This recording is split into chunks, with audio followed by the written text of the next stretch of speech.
No matter what happens, you should always be clever.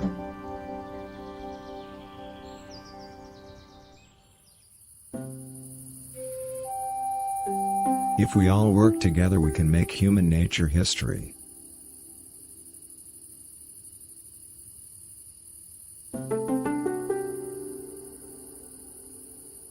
Brains will someday fondle your economy.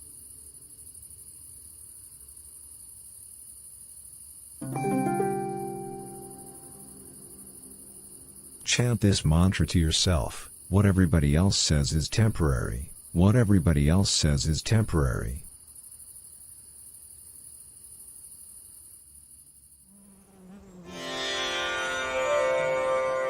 Remember to say to yourself, life has meaning.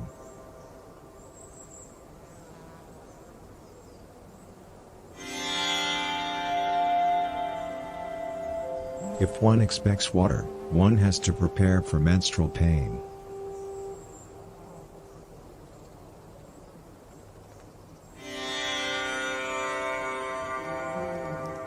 Try to open your respiratory system.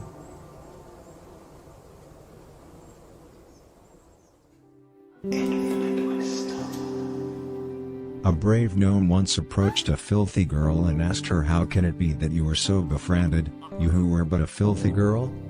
"Why, that is because I always try to remember that, highly valued is a student who obeys his neighbor, for he shall get a donkey," replied the girl. The gnome had never before heard such words this well articulated, and brought it with him for the rest of his life, and later in his life, he killed himself.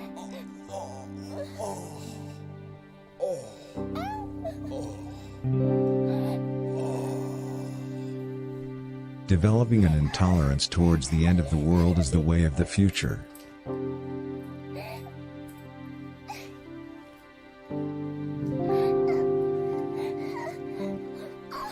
Take a deep breath.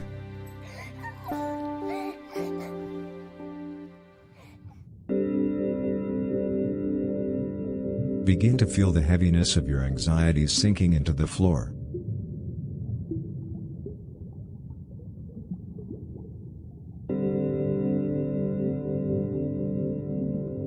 Be the first man to try to smile at something that most people refuses to smile at.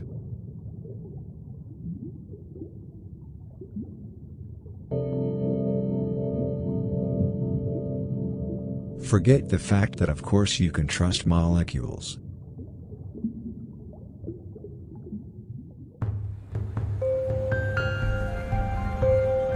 Turn your perception on your intelligence.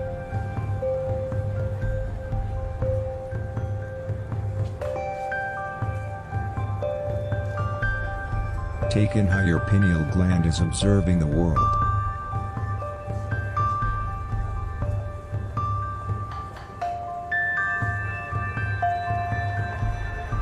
Think about how the voices in your head are observing humanity itself.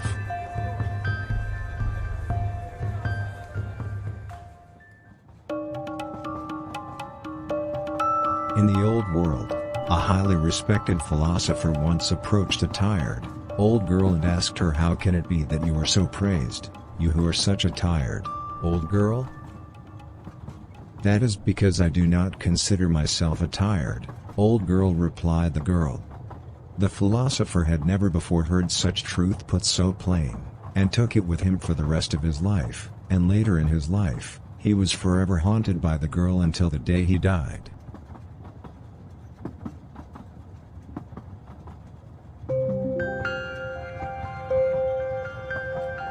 Pay attention to the way that you as a human being and the vacuum of space are perpetually linked.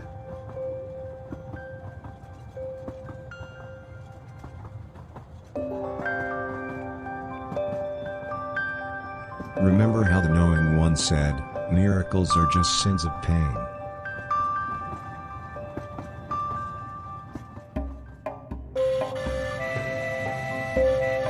Repeat this mantra to yourself: life is insignificant, life is insignificant, life is insignificant.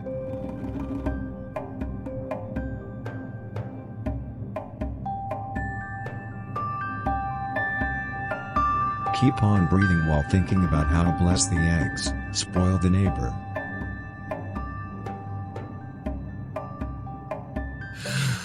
Alright, there we are. Shut up, Inspirobot. I hope we're all feeling inspired. I'm so relaxed I can't even hear you.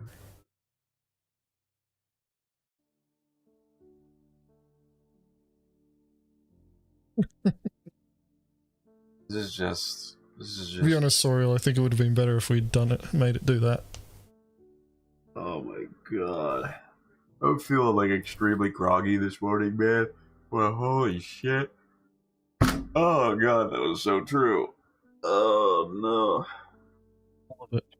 All of it's so true. Actually, Dobbs, I'm just going to drop a link for you. The link... Oh, yeah. In all columns. That's right. We need this. We need this to watch videos together.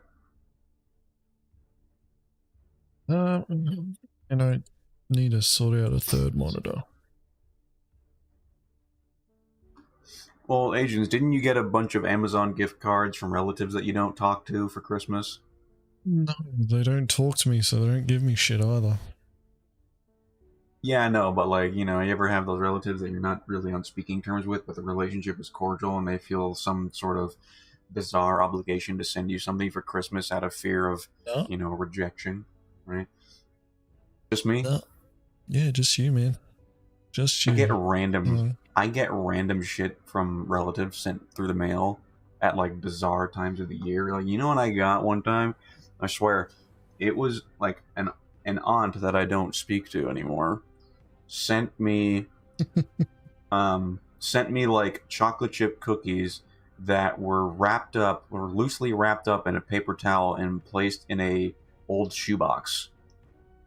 And it was sent through the post, and then by the time it got to me, I opened up the box and it was essentially just a pile of crumbs. I was so... What do you mean about it? So just... No. What?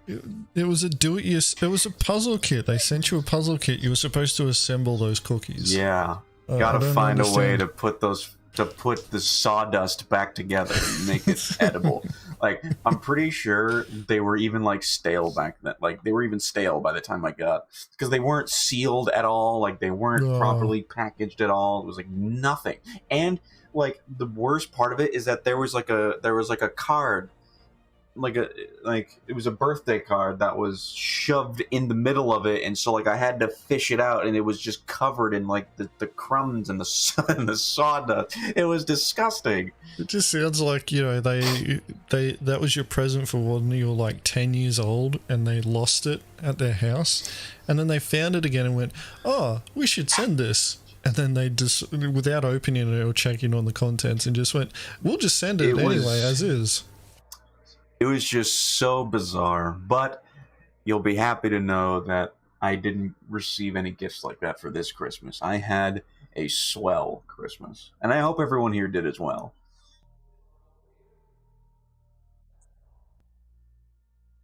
I hope you had a very good day. If you drink, I hope you got fucking blind drunk. Yeah, I just you know, hit a good buzz and just maintained it. My Christmas was very quiet, but the day after Christmas is where it got really loud and chaotic. My family is filled with a bunch of loud Irish Italians that come from in and around the New England area, and when they get alcohol or when they're around each other, they yell, borderline scream as their inside voice. And I'm pretty sure if I were to take everyone in this stream and invite everyone over to my house right now, I'm pretty sure I could feed all of you with the amount of food that we ended up making.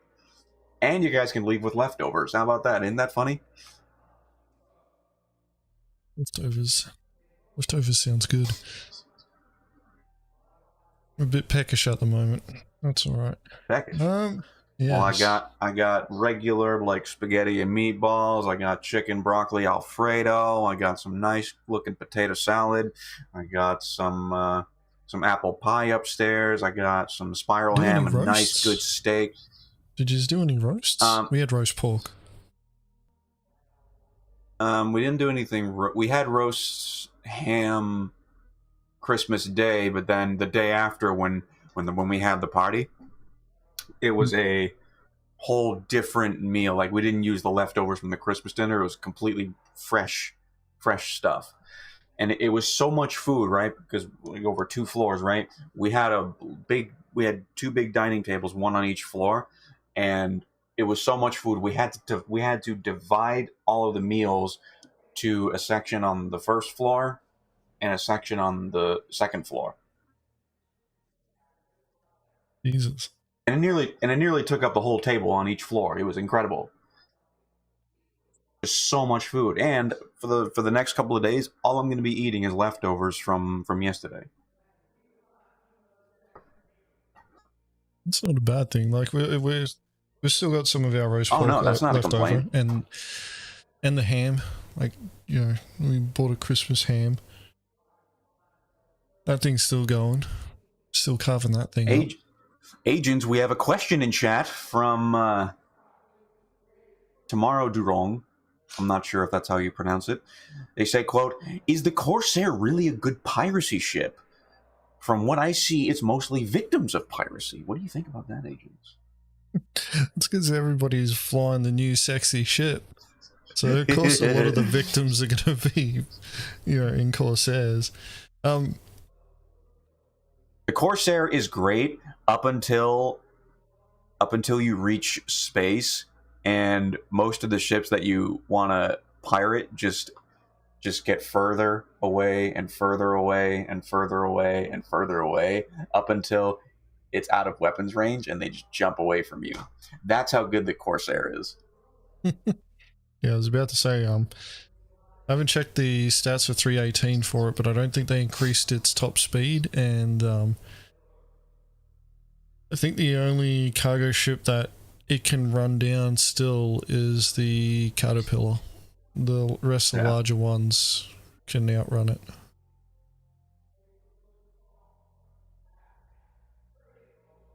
Well, yeah, I mean, if you want to exclusively hunt caterpillars, sure. Yeah.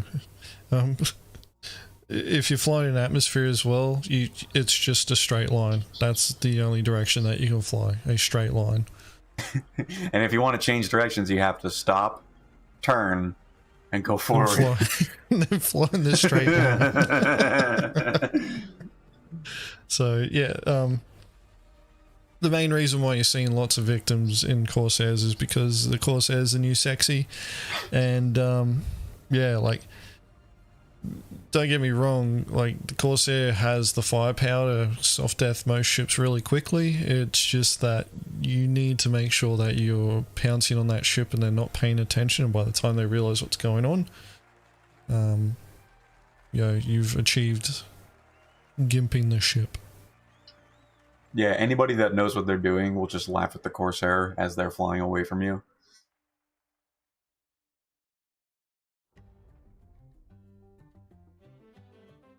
Well, you know, they just change direction and then fly in a, you know.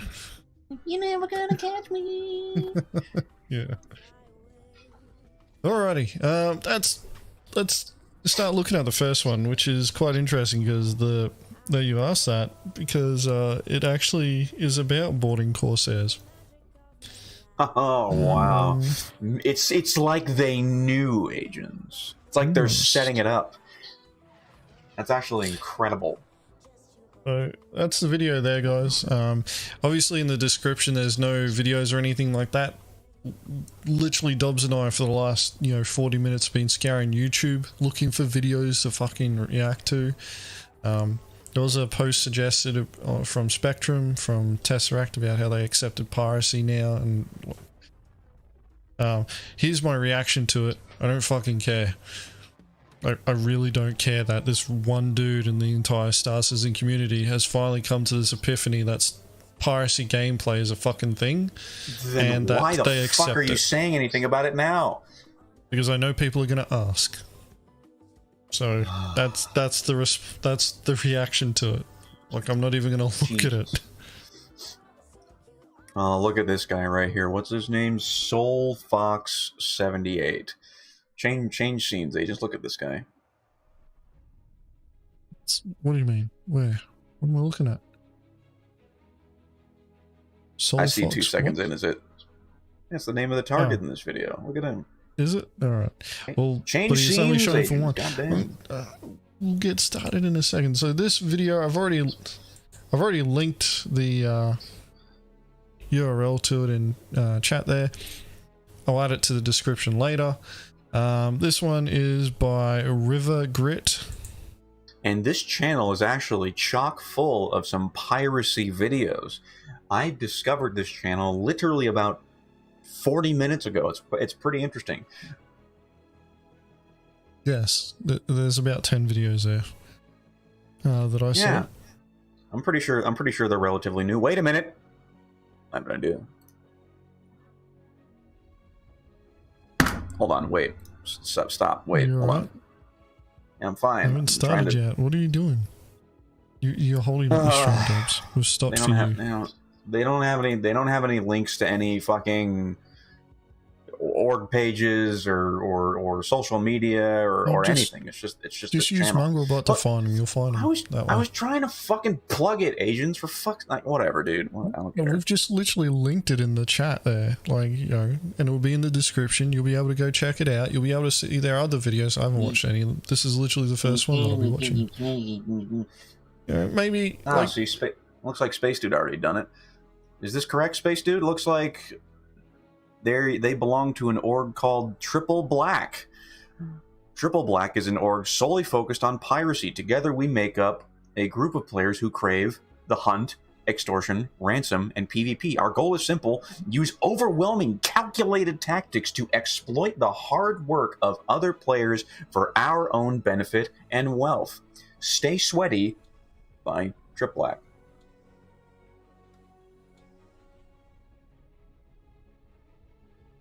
He found the link in the About page on the YouTube channel. Anyway, let's get started with this video. Let's react to it. Let's watch River Grit and Triple Black pirate some Pirate of Corsair. His back gate's open. He's spinning. He can't. Yeah, he can't go nowhere. Gunners are still firing. Be cautious. I'm getting out of board right now.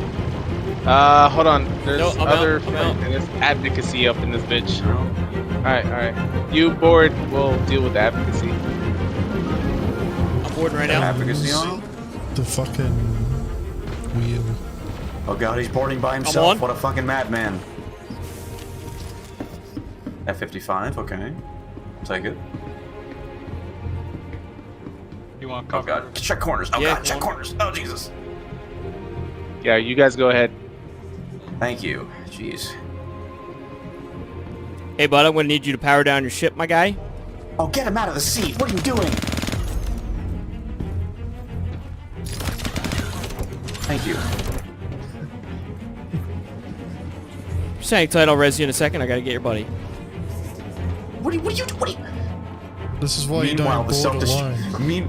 Meanwhile, the self-destruct is ticking down. 10, 9, 8, 7, 6, 5. Like...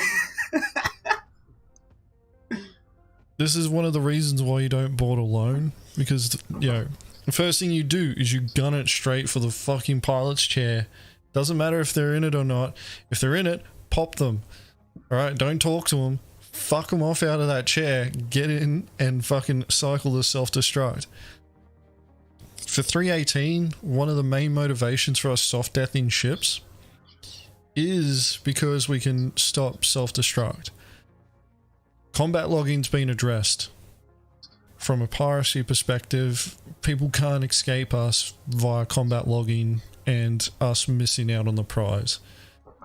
And, you know, through our experience playing Star Citizen as pirates, we know that the majority of players will cut off their own nose to spite their face, so they will do whatever they can to ensure that if they can't win, we will lose. I can't tell you how many times where targets will appear compliant. Meanwhile, they're trying to do some sneaky shit, like, under the cover, you know what I mean? Like I've seen people try to extort people when the pilot is sitting in the chair before the pilot dumps a whole bunch of missiles at one of your ships, or sets the self-destruct and you can't hear it, or fucking boosts forward, or even jumps away. Like, you do not have control of the situation when that player is in the pilot seat.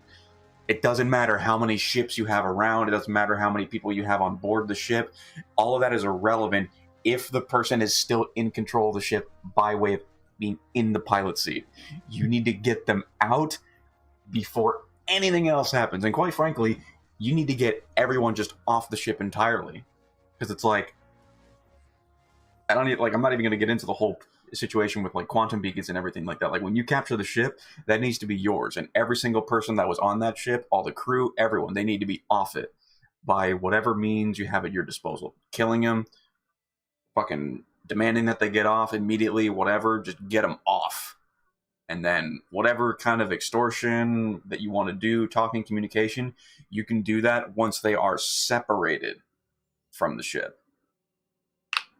If they get upset about fucking you not talking to them, or, you know, fucking engaging in RP with them or anything like that, don't worry about it. Like, just put another bullet in them, and so that they respawn. Yeah, it's the opportunity to talk to him isn't lost when you kill the guy. Like, yeah, it's a video game. They respawn. You can still talk to him. Sounds like Gilda just shut itself. That's alright, Dobbs. We'll be back soon. Hi, Dobbs. It's alright, we're fine. We're back, right? We're back? Yeah, we're back. Fucking that memory compression. Going back to Discord when? Just kidding. Alright. Yeah, like, this just triggers us when we see pirates doing shipboardings and they don't cycle the self-destruct. Like, we've done it enough times now. We've learnt the lesson, and it's just every time we see it, somebody not doing it, we will immediately point it out. Right, let's keep this party going. Hey man, I'm gonna need you to exit that turret. Betty. Knock them out. As soon as they get out, knock them out, because they might have weapons. Shoot him. Shoot him. You do. He's got a gun out. What the fuck? Shoot him. What are you doing? What are you doing? Oh dang, he hit me pretty good. That was scary. I might need a res. I'm in captain. Why are we not using med pens? Oh my god. It's another reason why we actually operate in groups as well. Can we pause it really quick? Let's talk about the rule that we have for our boarding teams, right, Agens? What's the saying that we always say to them? Fucking 2 is 1, 1 is none. 2 is 1, 1 is none. So let's say, just to put it into perspective for you, this person boarded a ship by himself when there were 2 crew members on board. Even before you're already in a losing fight there. And his buddy here, granted, his buddy got on to aid in the boarding action, granted, but he should have been there in the first place. Because like the way that happened, the way we do it for our piracy ops is that, let's say we have, you know, our EMPs, our QED, and our boarding ship, but the boarding ship only has 1 Marine, right? If we find a prize that's multi-crewed, like let's say if we find a Caterpillar with 2 turret gunners, 3 crew members in total, fucking, if we know that we only have 1 Marine, we will sacrifice other roles in the composition to aid in the boarding when it's necessary. So let's say, for example, if there's 3 people on the prize, you take the Marine, you take the boarding ship pilot, and you take the QED. At least even the odds to get on that ship to aid in the boarding. Because the more people that you have, because I'm going to tell you, if this guy's buddy wasn't there to res him, that ship would have been lost, or that prize would have been lost. Yeah, solo piracy is actually quite dangerous, and you can't take any sort of chances. So, you know, like, old mate making that call, hey, just knock him out. Why? Fucking shoot him. Yeah. You don't need to knock them out. Like, you incap them when you shoot them. They're knocked out then. They're incapacitated. You know, they're not going to be getting back up unless you make them get back up. Or they fucking decide to bloody, you know, like, backspace it back to the bloody respawn point. And it also, like, you shot the guy or you incapped the person in the pilot seat, so it's already been brought to the level of lethal. And when the guy gets out of the seat, he knows that, so obviously he's going to pull his weapon out because he heard shots and people are shooting and killing people. So the notion of, like, you're just going to knock him out and he's just going to, you know, like, no, he's likely armed and he's likely going to start shooting as soon as he gets out the dirt. So, like, yeah, you need to fucking kill him. So, yeah. He pulled out a weapon too. That's exactly what happened. Well, that's what anybody's going to do. Like, you know, on a ship like that, just pull out your gun, get ready to go ham. Like, you know, people want to engage in, you know, the counter boarding gameplay, but they don't fully understand that if they've already boarded your ship, it's too late. Like, you're fighting a losing battle at that point. They shouldn't be able to get onto your ship. And also, like, we maintain a mantra here in the org, in Mongrel Squad, is like, if we're boarding, it's already done at that point. Yeah. If we're brought to the point where we have to board your ship, there is zero communication after that. Once we're on board the ship, we are just removing you from it. And whatever, like, we want to ransom the ship back to them after the fact, we certainly can if we deem it necessary. But once we've started the process of boarding, everyone on that ship dies. Everyone. They're just getting removed from it. There's no reason to keep them there. There's no reason to keep them there. Like, if you want to keep them there for the sake of their own convenience, fine, but I don't fucking care about that. I don't care about their convenience. Really don't. They can respawn. Toki asks, if someone ejects, will that still destroy the ship in 318? No. Ejecting from a ship, so normally fighters, ejecting from fighters, the fighter still remains intact. It's when you initiate self-destruct, then eject. That's the only time it's going to explode. However, like, when you eject, you can't use the ship anymore anyway, so it's effectively another form of soft death. Yeah, because doesn't the fucking pilot seat just get shot out completely? Yeah, that's it. Yeah. Alright, but yeah, like, it's another lesson learned. To be honest, like, we've gone through all these, so we're obviously gonna, you know, speak about these, but for these guys, you know, like, they're learning, and it's fine to make these sorts of mistakes. But, yeah, like, as long as you learn from them. If you just make the mistake and keep repeating it, then fucking, you know. We'll be better pirates for it in the future. Yeah. Because, like, right. It's all about establishing control, right? And the more control that you have over the situation, the higher the chances that you'll actually get what you want out of it. And the more control that you give to the target, the more chances you'll have, the more chances will give them to, you know, counter you and actually defeat you, which is against your best interest, of course. So it's all about control. Like, when you're thinking about piracy, you have to think about, what are the things that I can do to establish the most control over the target, and not only establish control over my target, but make it an efficient and safe environment for my team, and reduce any kind of resistance or counterattack from the people that we're pirating. So it's those two things that you have to consider when doing piracy is control and making it efficient and keeping your team safe. is the control that you exert over the target is risk mitigation for you and your team. So you're reducing risk by increasing your control. You're not going to always be able to have full control. It's ironic that Dobbs brings this up because the next MPA episode talks about this a little bit. So keep an eye out for that one. Alright, let's keep the ball rolling. We're not even fully a third of the way through. Close to it though.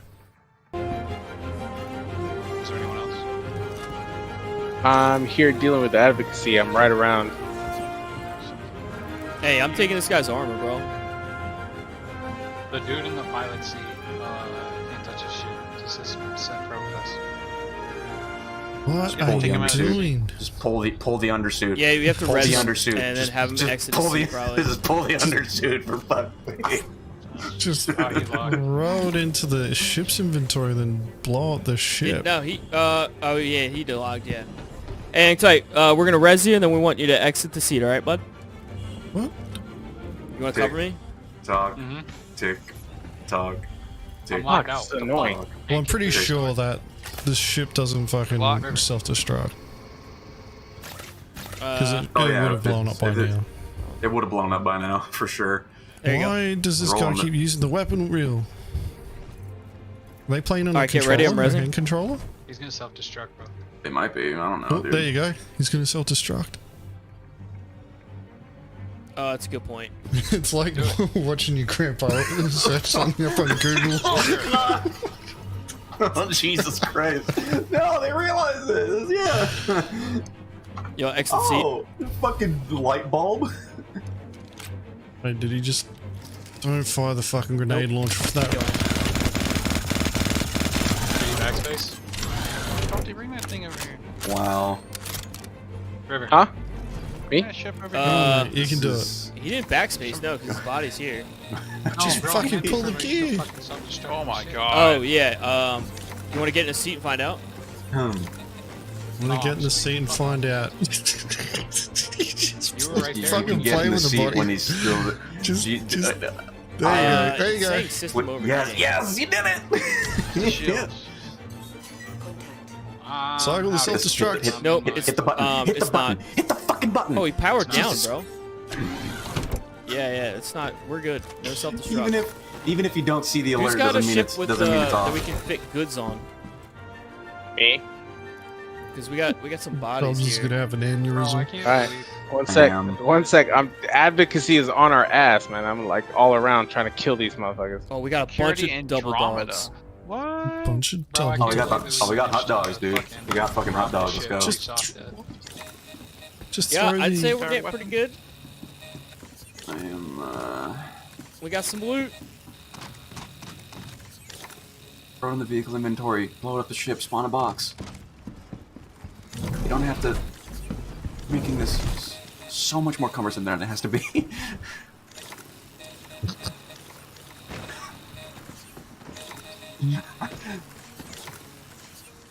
You think he What are you realized doing? he rezzed You it? could use the body to keep the door open. I don't know. I honestly don't know what it looks like on that animation. This is so weird. Fire weapons. I like these guys, to be honest, Asians. Dude, we're gonna be able to like sell all this too. Like once we like have no money, we're like And we'll- fiending for and we'll cash. Yep, and They we'll just strip lose the shit. gun. No, they didn't. Yeah, we'll Okay. strip the ship, dude. Yeah. Is this in 318? Oh yeah, or we gotta check what for, patch is this? That's probably a good idea to start checking for like. It might be 318. I'm not exactly sure. Because they just said strip the Stowaways. ship, so... Stowaways too, yeah. It could be 318. They could have just disabled all of Does the PTU HUD elements. Yeah, but the testing stuff at the bottom. Yo, I don't think you can get rid of boarding's, that. like the sickest shit in this I game. think you can, actually. Alright. Hey, Fuck. thank you, Nitro. Christ, the MSR sucks. Alright, you guys still need a loading ship? Yep. We got it all Alright, to the en route. Oh, River. And you guys don't have Um, one on you? En route. I'm gonna go get Buck reloaded because I used all my ballistics. Maybe turn the Just gonna lights pause the on this video and job. answer Nitro's question. Out of curiosity, do any of you happen to be prior military? You all act very professional and remind me of some things I'd seen in my line of work. I'm a veteran. 8 years in the Australian Army. There's quite a few of us. Yeah, we have current and former military, most of them veterans as well. We also have... Some of them also are current and prior law enforcement as well. It's not just military. Yeah, we have lots of people from a wide variety of walks of life in Mongrel Squad. It's pretty cool because it's like we're not gonna ever go to the point where we're like a hardcore milsim org, but those that do have prior experience in those sort of professions and careers, they apply their knowledge and experience from their real life career, and it allows them to sort of build fundamental things that we can pretty much base our org structure off of, like in very, very basic means. And it allows us to operate at a level of organization that casual organizations would fail in. So it's cool. Really cool. Yeah. I fucking... They all have to salute me as well, that's why. And we practice standing in lines at least 1 hour a day. No. Oh, sorry, those are my 2023 goals. Oh, fuck off. I saw your 2023 goals, okay? Don't you fucking... No. Alright, we're almost done with this. Let's see what happens. Let's see how this finishes, if it goes the way that they're hoping it will.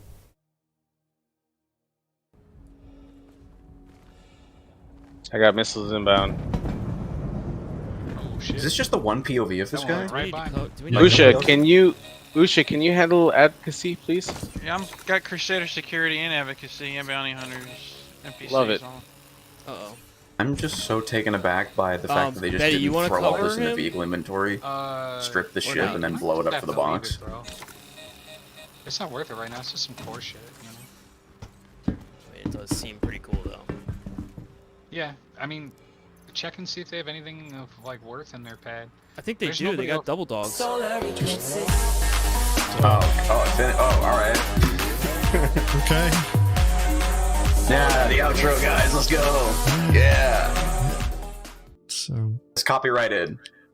Yeah, is it? Pause the video, Might agents. be. Agents, pause the next video. I've already paused it. Jesus, calm down. Calm down, Dobbs. It's not paused for me. Space It's not paused for me. Ghost. Agents, you gotta check it again. Agents, it's not paused for me. It's You paused gotta for check me. it. I don't know why it's No, not it's not. paused for you. It's paused for me. Look at the stream. It's still playing for me. 25, Space 26 Ghost. seconds. Help. Space Ghost. Sorry, it just reminds me of the cartoon. Hello. And is that your crew, Triple Black? Welcome, by the way. Did somebody in your Discord link the stream?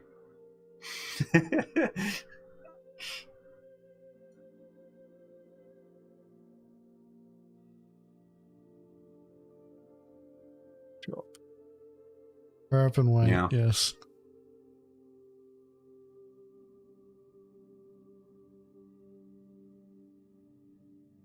I just realised that there's probably a slight delay with the stream, so there's going to be a bit of a catch up there.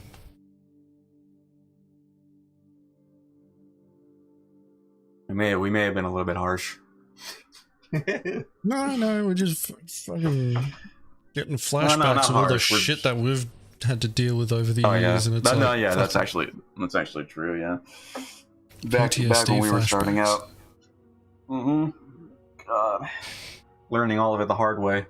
But you missed that, Metroximus. That was last week. I snuck that in to the post. Oh yeah. I That's did a true, video on 'cause, it too. I thought about throwing that in there, but decided not to.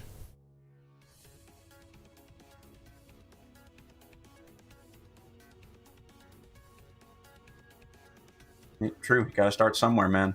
Yeah. Certainly true. And I know that's you, Conjar. You're not hiding. You're not hiding from me with that name. So that was actually a video from River Grit on his YouTube channel of a piracy boarding on a Drake Corsair.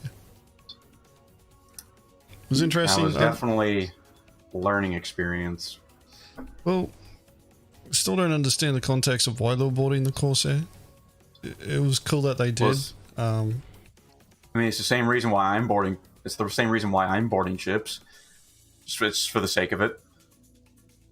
So that I can understand. Yeah, there's some mistakes that they made, but at the same time, it's like they're practicing. It's good to see them engaging in the gameplay, and in 3.18, it's going to be fucking amazing. Anthony O'Connor, thank you very much for the super chat there, man. Thanks for the fiver. Yeah, currently we're on a break for recruitment. So around the second week of January, recruitment should be back up and running. Just over the Christmas New Year's break, we don't process any sort of applications or anything like that. Pretty much the org goes into a bit of a we call it reduced holiday activity break. period. We're still on it. So I believe can we say publicly when we're going to be back up? No, because I want to keep them guessing. We'll be back when we're ready. Shit. Hey, I tried. That's it. I tried. You'll know when we're back.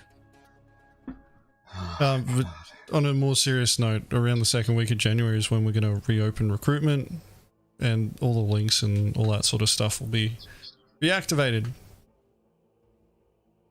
We do process a lot of applications though, so it's one of those situations where it's like, even if you put your application in, it still may be a couple of weeks before somebody gets to you. It's just the way it is. If you're NA, just please take it slow, okay?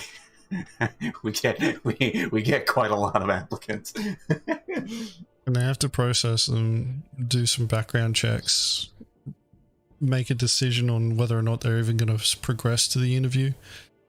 And then if they do, then do the interview, which could, you know, go from an hour to a couple of days. And if you notice that your application may take a couple of days to process, that's why.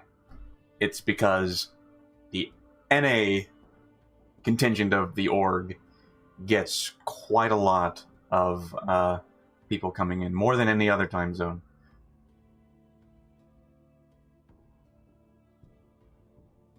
Yeah, Scarred Citizen, we've been accused of not doing piracy because we shoot people. Like, it's just like, oh, you killed them, you're just a bunch of marauders or murder hobos or whatever. It's like, that whole notion is just really strange and bizarre. Like the fact that in order for it to be called piracy, we have to open communication, give them warnings, be nice, friendly Disney pirates. It's weird. It's just a really weird notion. Just Disney pirates wanting to impose their will. We will not bow down to Mickey Mouse.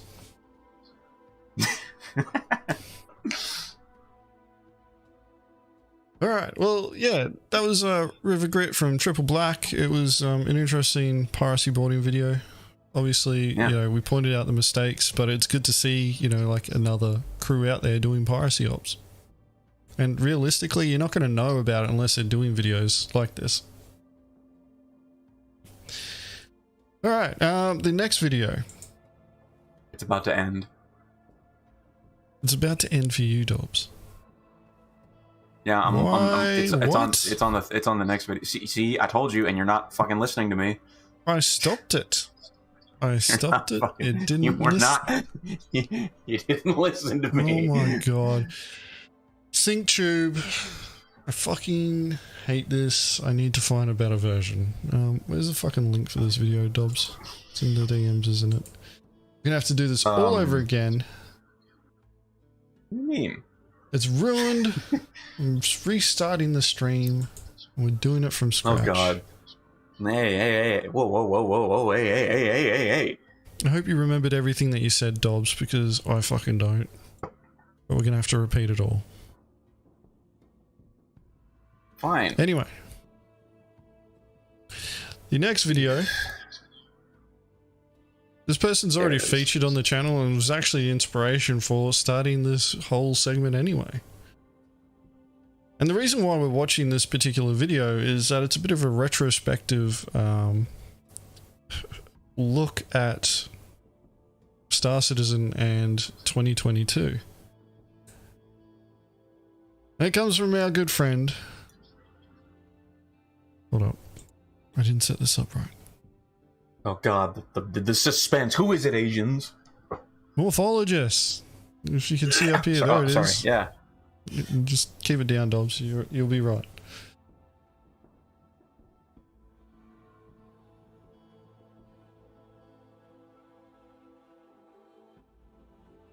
Citizen Kate and crew. No. Morphologist. The first stream. Lord Almighty, no. The first reaction stream that I did was to his A2 bombing. Well, A2 nerfing. Oh, those video. are the days, huh, Agens? Why does Morph get so much hate? No, I don't hate Morph. I didn't agree with his A2 video. But we're gonna watch his retrospect. Correction, his 2022 is not Star just like Citizen the G. rest of us. He actually released this earlier in the year, so let me get the link for that for all of you. So this was released earlier in the year. He released this on the 20th of February, 2022. I will point this out about Morph. He is a space tourist.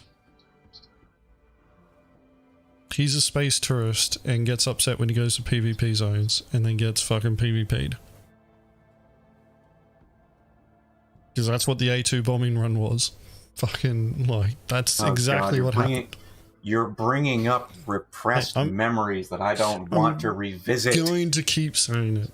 And there's nothing wrong with being a space tourist. It's when you sit there and say that the game should change so that you can continue being the space tourist even though you went to a non-PvP zone. Mm-hmm. It's a bomb. Like, really? Yeah. Just like it's a flamethrower. Like, Agens, if we ever get flamethrowers in this game, I'm going to pitch it to you to use it on the boarding team, and you're gonna come up with all your reasons why we shouldn't use flamethrowers. You know what I'm gonna say? It's a flamethrower. Anyway. It's a fucking flamethrower. I've seen a flamethrower in real life, Dobbs. I've seen what it can do. It is fucking scary. Mm-hmm. Oh yeah. It's gonna burn motherfuckers. It's gonna be great, guys. Cannot wait for the Mongrel Squad video where Dobbs uses a fucking flamethrower on a bitch. It's gonna be amazing. And then they vent all the oxygen in the ship, and then it stops working.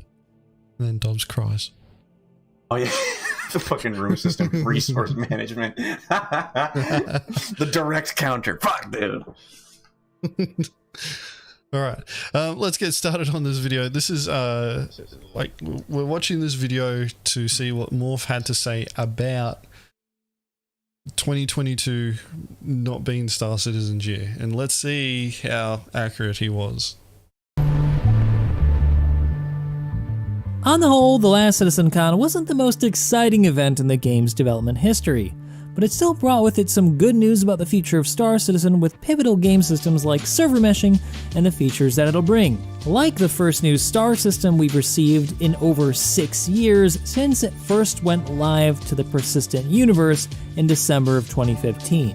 It was such a breath of fresh air after 2 years of lackluster updates with little tangible progress. Finally, a big step forward in progress that we've all been waiting for, with a new star system and more players per server. The only question left on everyone's mind was when? And in typical CIG fashion, we really didn't get an answer. But they said it was close, at the very least. Fortunately, or rather unfortunately, we now have some semblance of an answer. You ready? Definitely not in 2022. Probably. Damn it. The progress tracker, what they now want us to focus on, was just updated, and it now shows that server meshing is approaching completion at the very tail end of 2022. I mean, it's hard to know because the progress tracker is not really a little progress face. tracker, because when something is done on the progress tracker, it doesn't mean it's complete according to CIG, and so was about to all we point can that really out. say is that it's not going to be released within the time that it shows that it's being worked on, because it's being worked on. So I can just say it's not coming out in 2022. It's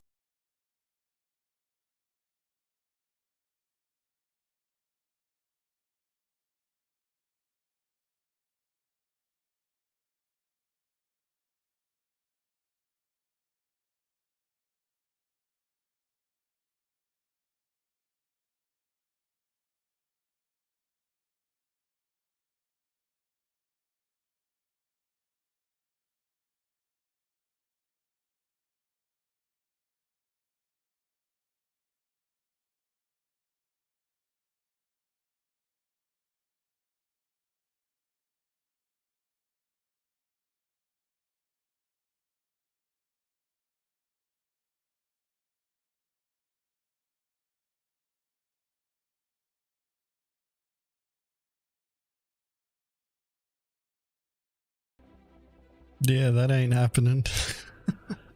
Whoa, spoilers. Yeah, I know. I saw Matroxus say it's like, God damn, dude. Hey, look, hey. Listen, guys, we got some persistent entity streaming, okay, guys? And that is nothing to sneeze at, okay? I, like you, have played the 318 PTU, right? And going around seeing the trash that everyone leaves behind, God, it makes it feel so much more alive. Ain't that something, guys? Thoughts on that? I'm still yet to go make my coffee cup shrine in the middle of a bloody microtech forest, but I do plan on doing it. No, you see, Agens, somebody has made that, but then the server crashes, and then they can't get back on that same shard. So for all they know, it's still there. Yeah, somebody else is going to find it.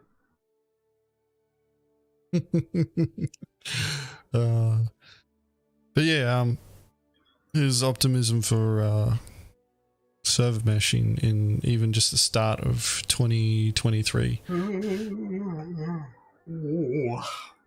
Obviously, now that we know better, and that we're probably not going to get it for then. I hope I'm wrong though. I hope CIG just fucking pulls a Hail Mary and just What do you think, Agens? persistent entity streaming? Think Here's fucking server meshing right afterwards. Well, what do you think about this? I honestly think that persistent entity streaming was much more of a beast than server meshing is. What do you think about that? Obviously, we've seen server meshing happen in a myriad of different games in the past, but none to which they've done it at this scale, right? So therein lies the challenge. But at the same time, persistent entity streaming, if you really think about what it is and what it's doing, it is actually really something incredible, especially when you think about, as we go along, the amount of shards that we have right now are just going to gradually keep decreasing and decreasing and decreasing and decreasing, all the way up until that we have 3 regional shards for the USA servers, the EU servers, actually maybe 4 shards. EU, NA, Oceanic, and Asian, right? 4 shards for all of these players across the world to play the game, and each of those shards is going to be fully and completely persistent. Because like right now, you don't really feel the implications of persistent entity streaming because of the fact there are so many shards that you can log into. I'm pretty sure there are upwards, like somebody in the org posted a screenshot the other day that they were on shard 940 some odd whatever, right? And with that many shards, you don't really see a difference in the gameplay. You don't notice it because like everything that players are leaving around and whatever, they're spread across the hundreds of different shards there are. But as soon as the shards start decreasing, you will really start to see the difference.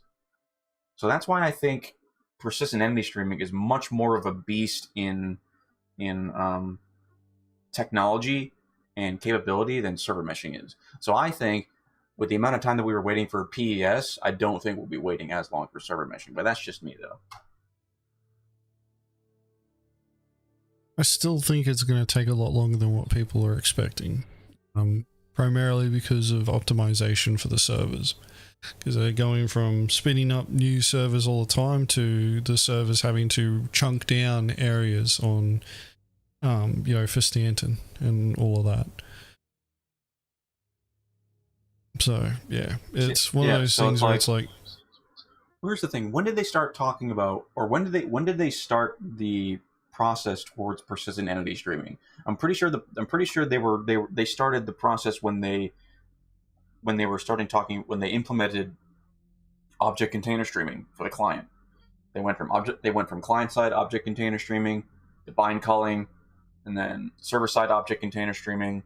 Then they went from that to the iCache. Fucking the iCache didn't work, so then they had to switch from the iCache to persistent entity streaming, and all of that was like what, 4 years, maybe 5 years to get all that, right? Well, it was kind of, it would have been the iCache stuff was when they would have started working on it, if you want to look at it from that perspective. And that's where, like, you know, where they would have started working on iCache, realized it doesn't do what they need it to do, and then would have just taken what they learned to start moving towards persistent entity streaming.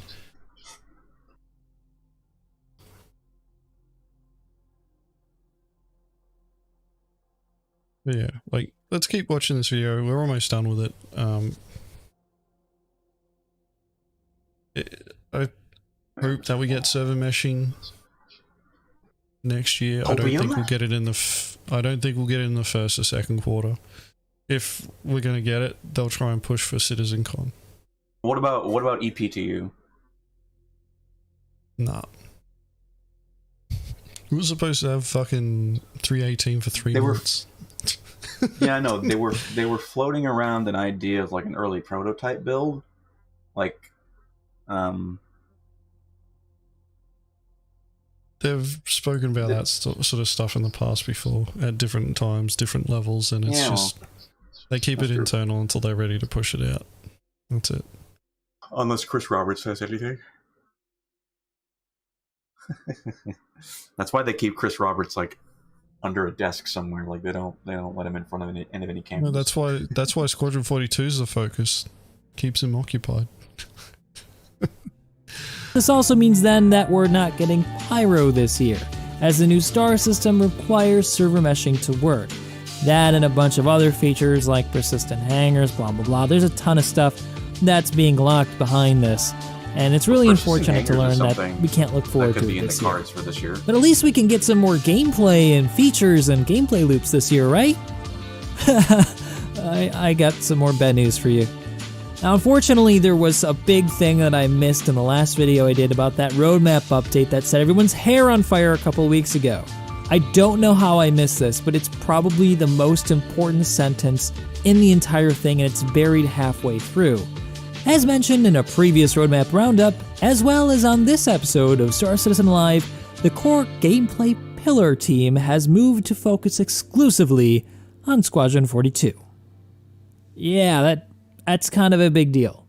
I don't know how I overlooked this nugget in the last video, but holy crap, that hit home. When you think about it and you combine that with the next little tidbit I'm going to add on.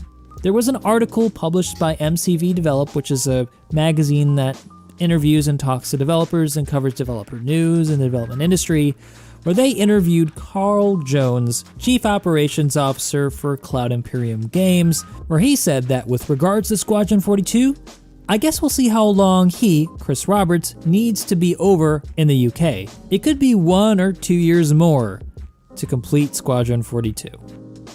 Allow me to assemble this jigsaw puzzle for you if you've not seen the picture that it paints yet. Not only are we not getting large content like Pyro or server meshing this year, but we're also not going to be getting any major step forward in gameplay until Squadron 42 is complete, which is at least 1 or 2 years from now. And again, CIG is notorious with optimistic dates. So yeah, 2022 is going to suck for Star Citizen development. Is it completely hopeless though? I mean, he's technically correct here.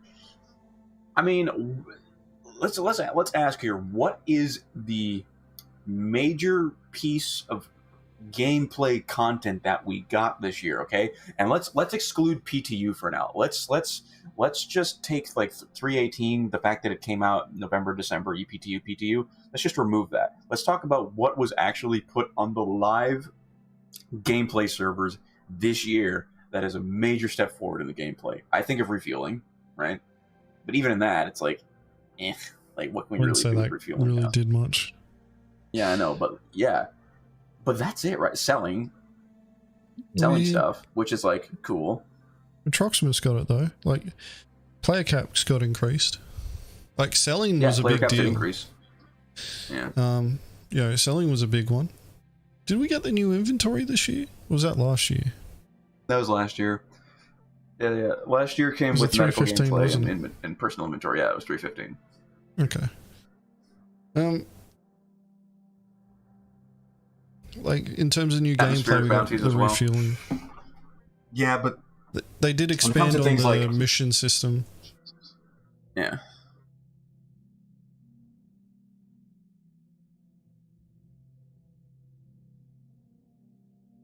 Yeah, like this was kind of to be expected though, since like they really, like at CitizenCon last year, they really talked about making a push for server meshing, and especially for Squadron 42. So it's like I went into 2022 sort of along the lines thinking the same way that Morph is thinking here, like, especially like approaching 318 and 4.0. It's really more so because like 4.0 is a technical milestone. It's not necessarily like a content or a feature, milestone. So like a large chunk of the development time and process is dedicated to that under the hood technical features for the game. So I had an expectation. It's like, the actual tangible gameplay mechanics that we're going to get, it's like some of it's cool. Sure. Yeah. Great. Love it. Love what we have. Well, I love what we've gotten, okay?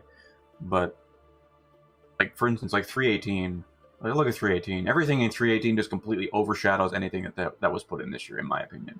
Like, it's just so good. It's so good.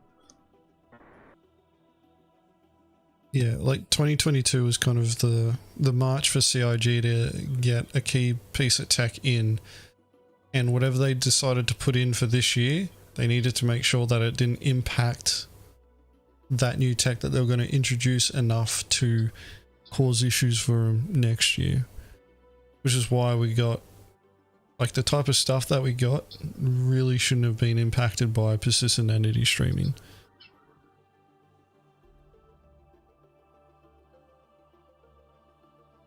But it's easy for, it's easy for anybody to sit there and say, like, oh, it's not going to happen this year. And to be fair to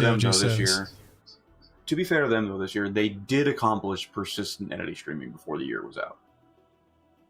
Like, that is a, tip of the hat. Well done, you did it. Nice. We have it now. It's great. So, that's it wasn't a small feat. It was extremely difficult from a technical point of view. And, hey, nothing to sneeze at.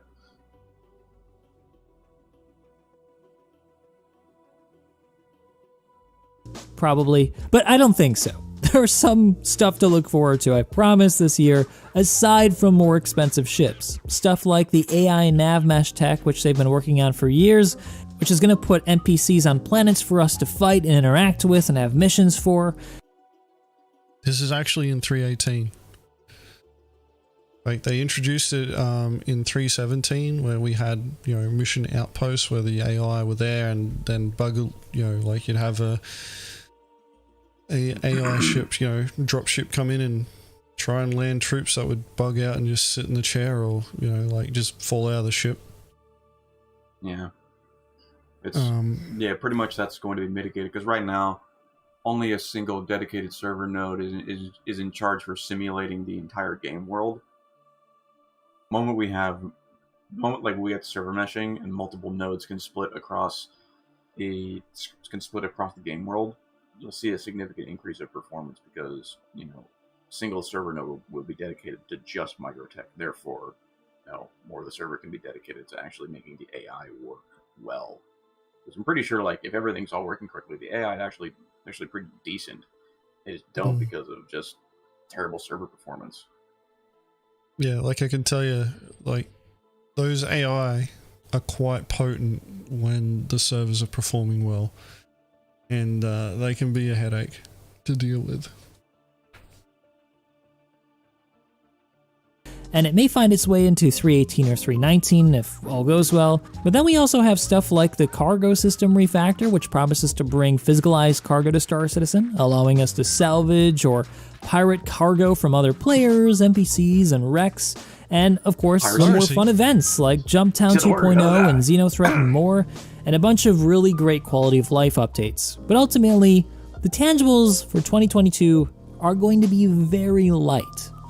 All in all then, if you're holding your breath for this year to be the year for Star Citizen, stop. You're gonna suffocate. Take a deep breath. Stop it, Agens. It's not the year for Star Citizen. But there's some fun still to be had this year. Personally, if you want my recommendation, I think that it's time to take a step back from Star Citizen and just visit it more lightly. Go play some other games for a while. There's some good stuff coming out like Elden Ring. I'm gonna check that out. And I'm also going to be playing Space Engineers again with a bunch of my friends from the Armco community. So check that out this Friday at 9 p.m. Eastern Standard Time. It's going to be a community event where we get a bunch of people into a Space Engineers server, and we do some fun stuff. So hop on our Discord, first come, first serve, and see if you can make it into the event. I'd love to see you guys there. But if not, see you guys in the next video. I hope. This is a pretty depressing video, and probably some of you are going to unsubscribe, but... It is what it is. Unsubscribe. What the what? Cool. Thank you, morphologists. What? All right. Is that not working? Sync tube finished. Yeah. So thank you, morphologists, for that nice and educational video. The thing about this is that for 2022, like, it really wasn't much for us. It was more for CIG to get shit done that is crucial to Star Citizen actually achieving the MMO status that it is aiming for. That's it. So as I said earlier, like, their goals were just to put small things in that wouldn't be affected by that huge tech change, and wait until we get server meshing. Persistent entity streaming actually brings a lot more to Star Citizen than what people realize. And the thing is that the effect that we see right now is minimal because we're all on different servers. It all becomes more apparent when we get server meshing. When that happens, when we get server meshing next year sometime. Agents, what are you going to feel when you're in the fucking wormhole of Pyro? What is the thought? What are the thoughts that are going to go through your mind when you're in there, dude? When you're getting flushed down the toilet? You're going to be looking around and trying to work out, can I pirate people in here? No, you can't, because you can't stay in there. Because what did Chris Roberts say? Oh, going through a wormhole is a bit like riding the rapids. Well, you could try and go against the bloody flow if you got a powerful enough engine. No, it's probably not good for the boat. What happens when you get out of your ship when you're in the wormhole? Yeah, what happens then? Like, what happens? Shipboardings and shit like that. Shipboardings. Oh man, like, the walls of the wormhole as well fluctuate. And that's one of the reasons why, like, wormhole travel is considered dangerous. So, with the jump points, finding a jump point and being the first person to navigate it, you have to do it manually. And then the flight recording data that you produce from that first navigation, you can sell that data. This is what their intent is. You can sell that data to whoever's in charge of, like, updating the navigation computers on ships. and sell that data to them, and then they will provide that data to, you know, ship navigation computers, so that if you ever go to that same jump point, you can just have the ship navigate its way through it, or you could do it manually. Now, whether or not that's still the intent, fucking who knows, because, you know, we still haven't got a jump point yet. It's coming soon. Soon, TM, don't forget. I imagine that, you know, depending on how pressed they are for achieving the release of server meshing, that, you know, the whole wormhole travel thing may just end up being like a loading screen for us, or, you know, like a passive type loading screen where we kind of just fly through a straight wormhole. Did you know that going through a wormhole is a bit like riding the rapids? Chris Roberts himself said it, you know? Okay, cool. A bit like riding the rapids. Yeah, sweet. Yeah, he also said answer the call 2016.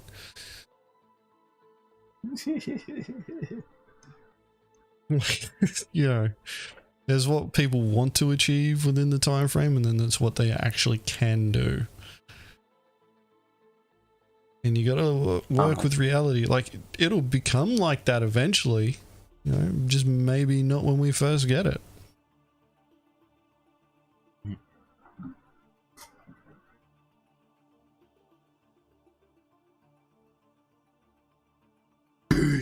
It is not true that we got no content this whole year. We did get content. It's just minimal content. Now, see, Anta is full in on his nopium swing right now. He had he has put up a poster right above his monitor that just says no. He looks at that every day, and he's reminded of how he should feel. You obviously haven't had your copium hit yet, Anta. You just got Anta's biggest, Anta's issue. You know, he told me about this the other day. He has a problem with the flight model most of all. Oh, I do too. Fuck it. Yeah, he wants the flight model to be a little bit more nuanced, and he wants it to be a little bit more complicated, kind of to the degree how DCS is. Nah. He thinks it's too arcadey. It is always going to feel arcadey if you want DCS level flight. It will always feel arcadey to you. Like, there is nothing that CIG could do if you're comparing it to DCS to bring it in line with that, other than make it like DCS. And if they do that, they reduce their audience. That's the reality. Like, as popular as DCS is, it is still a niche game. And Star Citizen is going to have a wider audience appeal. Like, I do not like the current flight model, but I do not want it to go in the direction of DCS. I know there are plenty of people out there that want it to. I don't agree with them.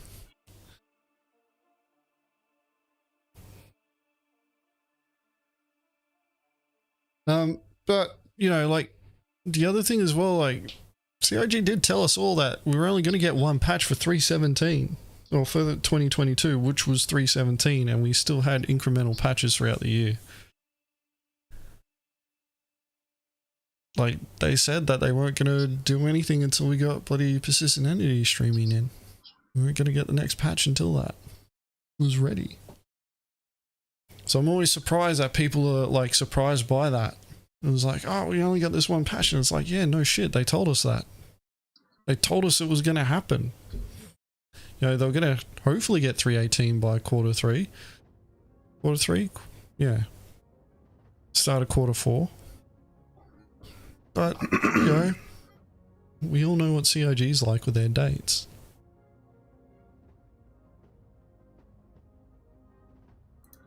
Quarter 3 came, quarter 3 went, and now we have 3.18, ladies and gentlemen.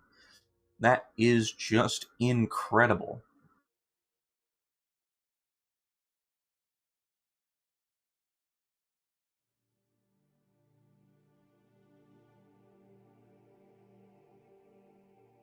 Anyway, that was Morse's take on what Star Citizen was going to be in 2022, and, you know, he obviously wasn't that wrong. But it's quite easy to come to that sort of conclusion once you've, been hanging around this project long enough. I know that he wouldn't have been upset if he had been wrong. Everybody would not have been upset if we were wrong about, not getting more out of 2022 for Star Citizen, but it is what it is. Time marches forward regardless of what we want.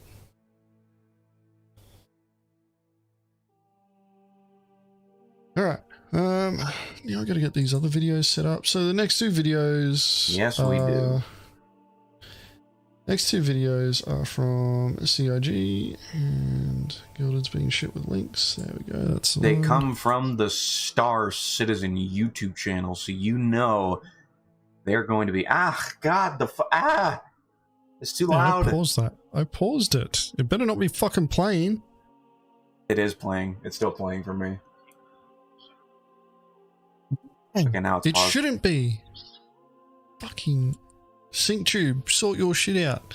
You know what I'm going to use? I'm going to use now. fucking ChatGPT to fucking write up a website that'll do this. It's fine, Agens. God almighty, No, it's fine. Now it's paused. No, it's not. It's not. It's not fine because we keep using this shit tool. Agens is harassing me. Can we It start to go upsets fund me. these save hashtag save It upsets Dobbs, me perhaps? so much Thank you. that we're still using this.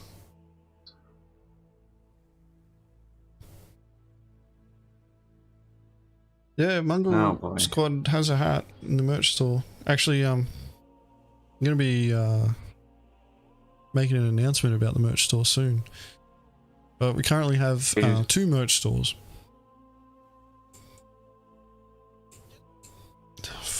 Agens, if you put ears on the store, I'm leaving. No, I'm not putting ears on the store. Okay. Though I know some people would like them.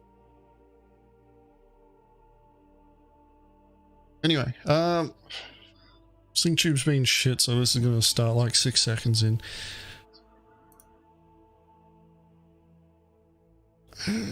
There we go. So,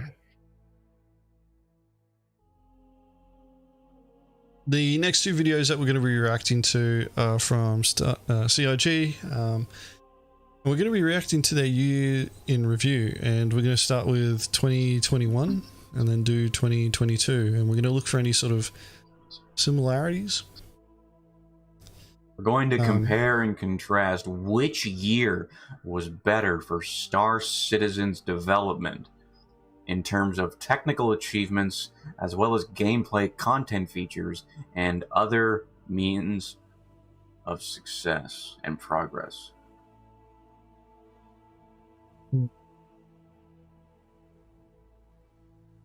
So, let's get started because this will actually take a while. It's going to take a long while. Should probably go over to this scene and press play. I thought 2020 was a year unlike any other. 2021 came along and showed everyone that expectations were made to be broken and that there's no planning for the will of the people. So in our last ISC of the year, let's take a look back at what made 2021 the biggest year for Star Citizen yet.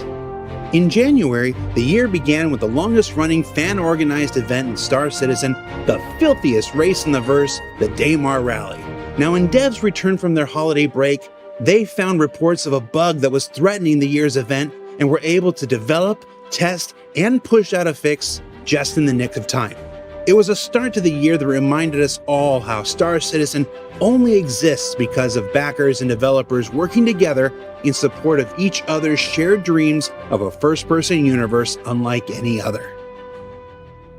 January also saw the return of the Combat Summit, a gathering that would set the stage for what would become the most substantial series of updates and improvements to Star Citizen's flight experience yet, And look at the results leading of to that the too. power management and Fucking capacitor changes, master modes. missile guidance and control rework, operator mode improvements, and more that would come throughout the rest of the year.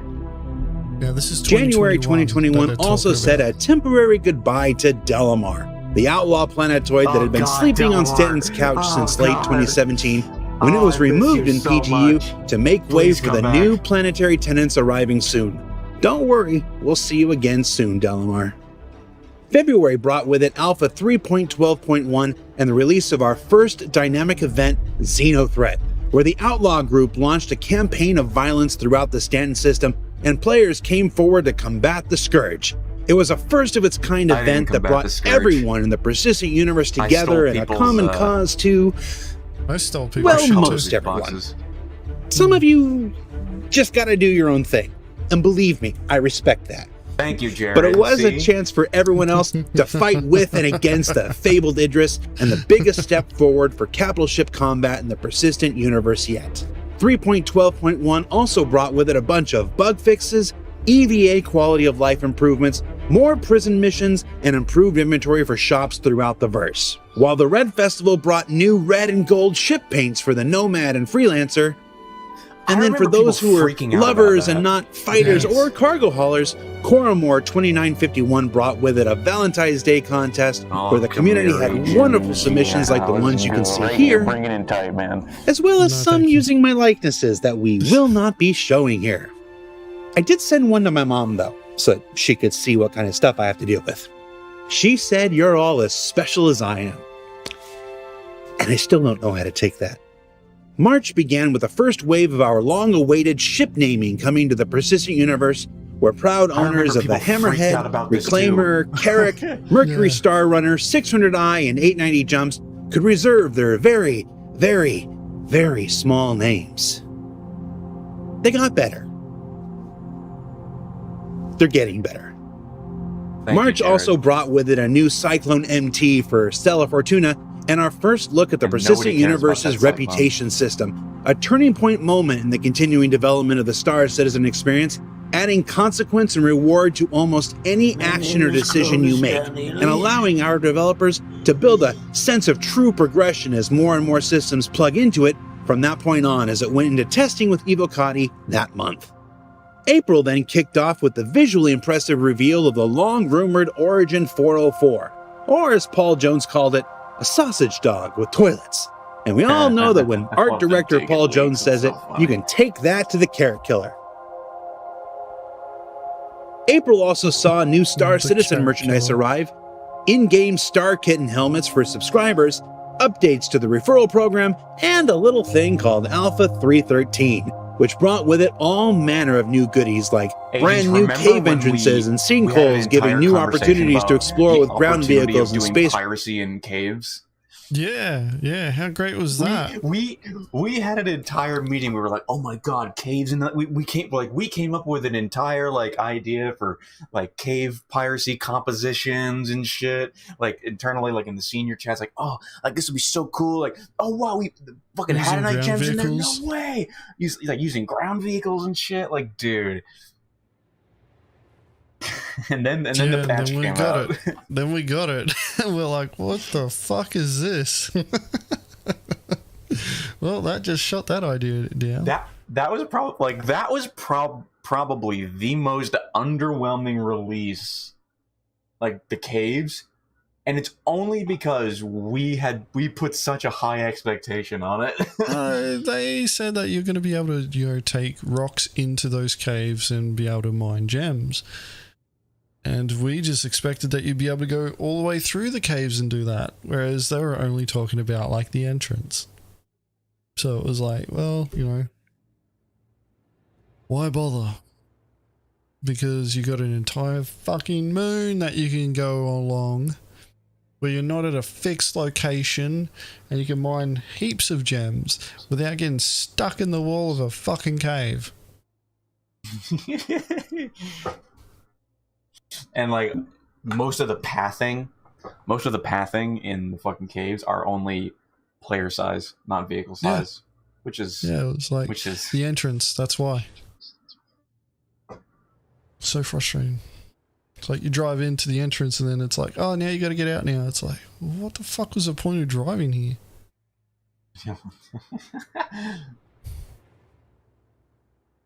Craft alike. New asteroids created with our refined process for more variety and less potato-ness. A wrap-up to the polished revisions of every planet and moon in the Stanton system, improving the overall look and feel of everything from Aberdeen to Yila. New mission types like quantum sensitive, timed, and multi-drop deliveries. New staggered force reactions. Object push-pull trolleys. Mounted guns they still won't let us put on trolleys. Give the people what they want. The force reactions stuff. Force reactions needs so much work. So much. My God. It is like, I understand the intent behind the feature. I understand that it's early. I understand that it needs way more iteration. But dude, right now, holy shit, it is the most annoying mechanic in the world. I just want it to be better. The fact that a fucking LMG can be fired while standing and moving with little to no recoil and cause me to fucking physically recoil to such a degree where I can't even return fire, that is just gross. It is gross. Yeah.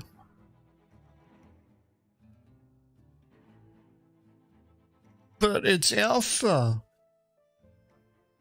It's alpha. I understand. I just wish selfishly that they would just put a little bit more focus on FPS balancing. I need it. I desperately need it. Maybe after server mission. Maybe after squadron. Ridge Tyrer, Merlin Constellation docking. Vehicle visual degradation in our first ability to wash some of our ships, mining subcomponents to improve that forever improving system, SDF shield effects that patch these holes and make for better looking effects overall, and the bigger and badder Rock DS mining vehicle. This fucking thing was so stupid. Now, not to be outdone, May came hard with Invictus launch week and Alpha 3.13.1, which brought players inside the battle-hardened Javelin class destroyer for their first glimpse of life aboard an actual UEEN vessel. It also brought the C2 and M2 Hercules Starlifters into the persisting universe to forever change the meaning of weight class. I hate these ships. Made it an early Tonkmas with the arrival of the Tumbrel Nova. Hey, look, another useless gave us our vehicle. first look at the currently in development RSI Scorpius. Gave racers a chance to compete in our first Microtech Metro Loop race. And shocked everyone when the big mammer jammer itself, the Bengal carrier, came cruising through the Stanton system. To say it was a sight to behold is an understatement, and was a fitting tribute to what was already well on its way to being Star Citizen's biggest year to date. So, June, they killed it once. You're going to take a break, right? After those crazy April and Mays? You'd think, but not at Star Citizen. When June said this is the way, beginning with a new Azatlan light armor for subscribers, the leather daddy issue council suit. Improvements and new multi-user private lobbies to make getting into games with your friends easier than ever before. Yeah, like this matters. An Alien Week that brought with it the newest ship manufacturer in Gitac and its Raylan cargo solution. New paints for the hottest offerings from Mapoa, Asperia, and the Vanu. An intragalactic cook-off that contained enough cookies to spike my blood sugar just by looking at them. Jesus. And this thing Jeremiah and I made on stream that Dave Haddock still won't acknowledge or talk about. Just wait until you see what we make for Luminalia tomorrow, Dave. June also introduced us to our next dynamic event, the Nine Tails Lockdown, improvements to the upcoming Xenothreat Redux, and new limited edition model kits from our partners at JR Design and Fabrication, who made that enormous life-size dragonfly you saw at CitizenCon, and that's sitting in 2 giant crates right next to this desk that they still won't let me open. We also learned that Ian Leland doesn't know what 7-layer dip was that month. I know we're only talking about the highlights, but that was a pretty big one. July was Public Test Universe month, as Alpha 3.14 and its edition of Star Citizen's next landing zone, Orizon, and the gas giant crusader that sits beneath it, required an enormous amount of testing and quote-unquote banging on the pipe from backers and developers alike. Like, just Orison was just a mess. Like, the Crusader update, like, we understand that it had to get put in, but it was just a fucking mistake. Like it just performed so badly, but what made it even worse was how far you had to travel to get out of the fucking place. To be fair, let's give credit where it's due. Orison is actually a good place now. The fucking quantum ceiling was significantly reduced. It is so much more optimized. Like, I'm getting 40 to 50 frames on average there. Like the amount of moving around you have to do, it's about just as cumbersome as New Babbage. Like, only 3 elevators to get from your hab to the spaceport, or your ship rather. It's fine. I like Orison. I will be the first to say here in the stream, Agens, I like Orison. Now. Yeah, now. When did this get released? In 15? 14? No, 314. Like, that was 18 months ago, Dobbs. It's like, and it's only now that they've addressed the altimeter fucking issue. You know, like, so that you don't have to travel probably like 50 to 60 kilometers. Like, you know, players were complaining about that for fucking a year and a half, and CIG finally went, hey, let's lower the quantum travel ceiling.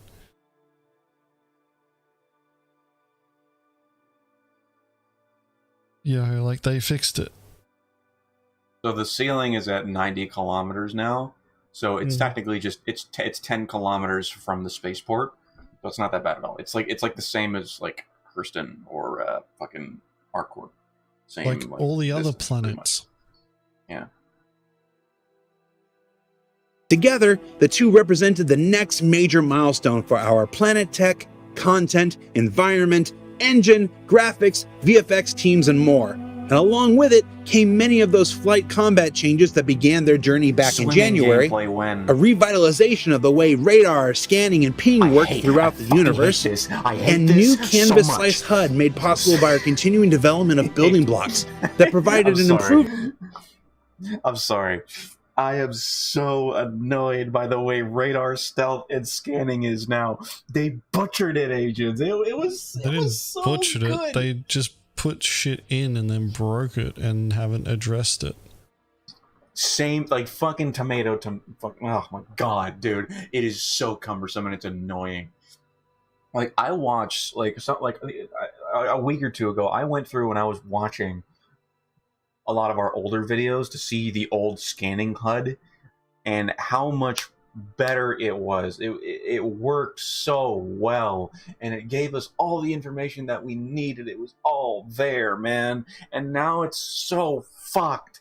It would be great if it works, but it doesn't. And I am just get all the information that we need now. I'm so sick and tired of it, Agents. We still get all the information. Look, they need to move it into the MFD so that you can reference it without having the bloody radar UI open.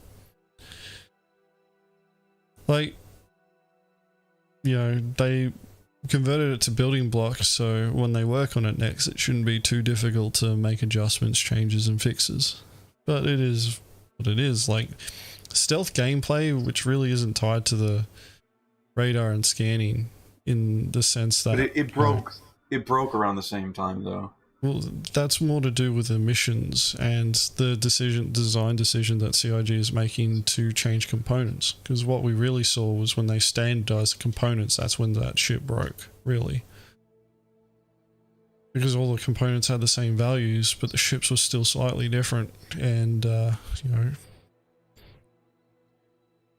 it proved to be, problematic. Like, going into stealth mode actually meant reducing emissions prior to this change, and then once they made the change, it was like it just didn't matter. I'm upset, Agents. You gotta calm me down. Let's keep this going. Layout that maximized screen real estate while laying the groundwork for manufacturer-specific visual design still in development, like the Aegis and Drake ones you can see here. This is the old new HUD. And after living most of July in PTU, Alpha 314 was joined by the constellation Taurus when it came to the live servers in August. along with our first version of volumetric clouds that would steadily improve over the remaining months of 2021. It's still fuzzy as all New hell. merchandise like the Finley Stormwall plush that looks to give Pico a run for his cuddly money. Our first chance to meet several new faces at our newest development studio at Turbulent Montreal, and more. Benoit. Now inside the verse, if the new Ninetales lockdown didn't threaten to make your day enough, Xenothreat returned with a bunch of lessons learned from their first encounter and improvements to the overall flow made with feedback from our players. Now, that said, Ninetales and Xenothreat weren't the most insidious forces to make their presence known in the month of August. Oh no! Yeah, For August was the beginning of Ship Showdown and the end of all sane reason and accountability when the vile armies of Argo began their campaign of busting expectations and ship brackets alike. No! I remember this. We will not be showing any pictures or videos on this one. It's my show. I love I will this mention whole era. another community event in the Fight or Flight. Can we pause it for a second? I want to talk about the Ship Showdown from last year. Do you remember Spectrum for the month that Ship Showdown was happening? I can't tell you how many rigged voting posts I saw on Spectrum. It was hilarious. It was so funny to me that they were taking this so seriously that they went out of their way to find evidence of fucking rigged voting for people logging onto their alts to vote. And they were like, this is what happens. It's the election is rigged. We need to fix this. We need to disqualify these votes. We need to ban these people. We need to terminate these accounts.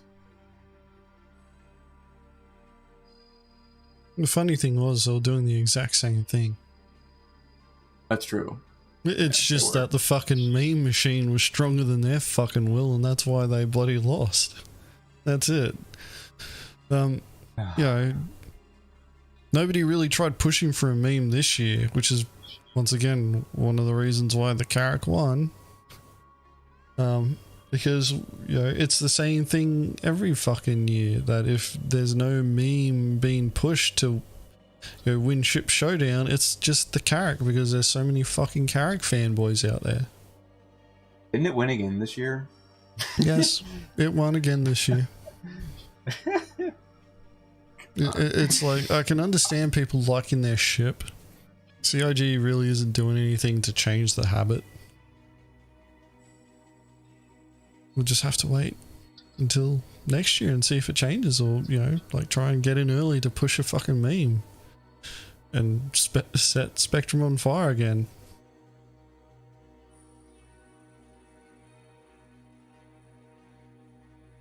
Double elimination tournament, where content creators from all over the world went head-to-head in randomized ships and loadouts for the first of its kind event that I sincerely hope returns in 2022. Oh, look at Mike. Look at him. Now, October, there's a month, and it was perhaps the biggest month and the biggest year of Star Citizen yet, beginning with the return of CitizenCon in digital-only form. It was a day packed with exciting looks at the upcoming Pyro system, including new AI systems utilizing new planetary nav mesh, bringing new life and possibility to the new planets and moons of Star Citizen's persistent universe. It was also our first look at the newly reconcepted Banu Merchantman that's recently entered production, the Anvil Liberator light carrier that may prove to be essential in barren systems without a gas station on every corner like Stanton, the official reveal of the long-debated 400i from Origin, new advancements in planet and cloud tech,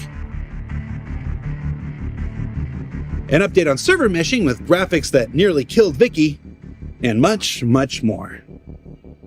It was also where we saw tremendous offerings from our community in the cosplay contest, and perhaps my favorite part of the entire day, community videos that showcase precisely what separates the Star Citizen community from every other gathering of fans in gaming.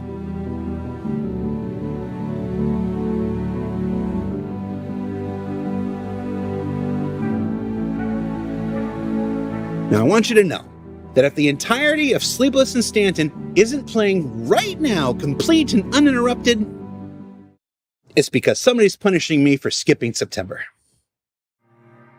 Now, in addition to CitizenCon, the patch with the most widespread and healthy impact on life in the persistent universe since Alpha 3.0 dropped to PTU in October with Alpha 3.15, the biggest step yet in realizing the vision of Death of a Spaceman set forth at the beginning of our crowdfunding campaign. That began with the addition of downstates, allowing for and encouraging group participation so that players can better keep each other in the fight, dealing with new injury states like broken arms and legs that impair their ability to fly or otherwise. Medical system, it's actually pretty nice. Yeah, when it fucking actually happens.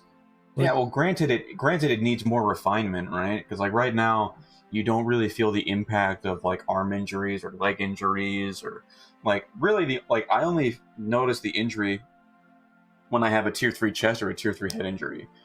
And only when a tier 3 head injury because my vision is, you know, a bit blurry and shit. But like when I have a tier 3 chest, I can't fucking run. I can't even jog. So like that's cool, but like arm and leg injuries, I don't really notice the impact of it at all. And the same thing with like the use of the drugs. We really had to look really hard to find the distinct pros and cons for each drug for use of like, because when we board ships now, we essentially shoot up with drugs to provide certain buffs and debuffs when entering a ship. It's very, very marginal stuff. It doesn't really make a whole world of difference, but it's a slight edge that we can give ourselves when boarding ships. But yeah, generally speaking, though, the whole medical overhaul and everything was pretty positive for the game. You know, it's not. It needs more tuning, but at least it's not like incredibly broken. Except if you do end up in proper bloody shipboarding combat, you're not going to ever get into that state. Yeah. Because close quarters combat, like the time to bloody incapping somebody is so short, you just miss the whole cues for medical gameplay being engaged there. It's so easy to down someone, and then after that, it's just finish them off. Especially with low tick rates too. Like, it's extremely easy because, like, with the net code and the tick rates, you know, you could be behind cover, but on the other client's screen, you'll still be in a hallway where they can apply damage to you, and it'll ramp up in the next tick, and then before you know it, you're fucking incapped on the ground. Yeah, like, well, you saw it in the first video, old mate fucking, that we reacted to for the Corsair porting, where the turret gunner gets out and he's shooting him. You know, the turret gunner's gone down, and then, you know, old mate's still getting shot and taking damage. Yeah, like that's all tick rate stuff. That's just tick rate. Because he was getting shot and the server didn't catch up to it until the next tick, at which point the damage just went pop, pop, pop, pop, pop, immediately, and he fucking went down. Part of the reason why, you know, server meshing and PES is so important.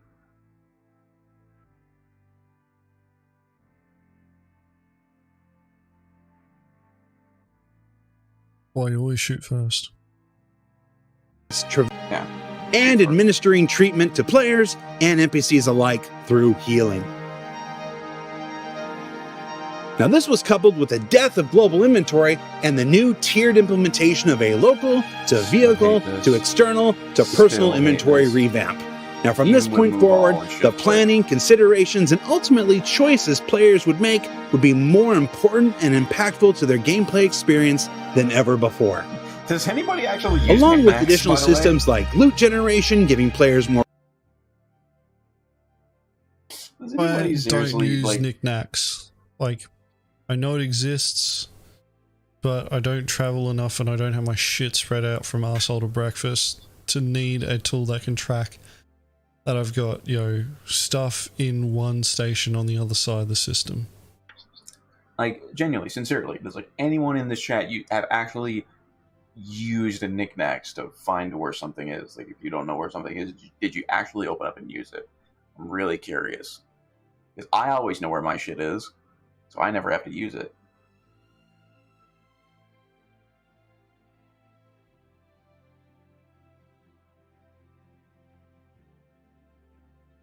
Proximus uses it to track med gowns. Fuck, that's probably the most fucking like you just see like hundreds and hundreds of medical gowns in fucking Grimhex.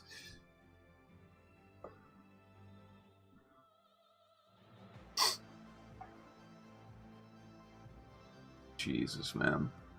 It's crazy. More reward for their increased risk in the field. New infiltrate and defend missions. Bombing mechanics alongside the new A2 Hercules Starlifter. Nerf it. Additional improvements to Crusader and the Origin landing zone and hospitals. The only place I see more than Kleischer Prison when I get to play. October was the month that life in the verse truly changed forever, and gave us our best glimpse yet at what 2022 has to offer. What does 2022 have to offer? Now, as Alpha 3.15 moved from PTU to live servers in November, it was followed soon after by Alpha 3.15.1, which brought with it a return to the Intergalactic Aerospace Expo, the biggest showcase of spacecraft and vehicles in the Star Citizen universe. Now, this year's event saw the reveal of the Anvil Spartan, the new Aegis Redeemer, the Argo Raft, the Ares Starfighter Ion and Inferno from Crusader. Oh, how the mighty have fallen. The Misk Odyssey. And the Jax Midlife Crisis. I don't know, Jimmy. Maybe this gig is passing me by. I mean, clearly I'm out of ideas. I'm rehashing old material without even realizing it. It was an exciting event as it is every year, and one whose effects I think we'll be feeling this time next year. I'm just saying, Jax is going to come back from Pyro with who knows what.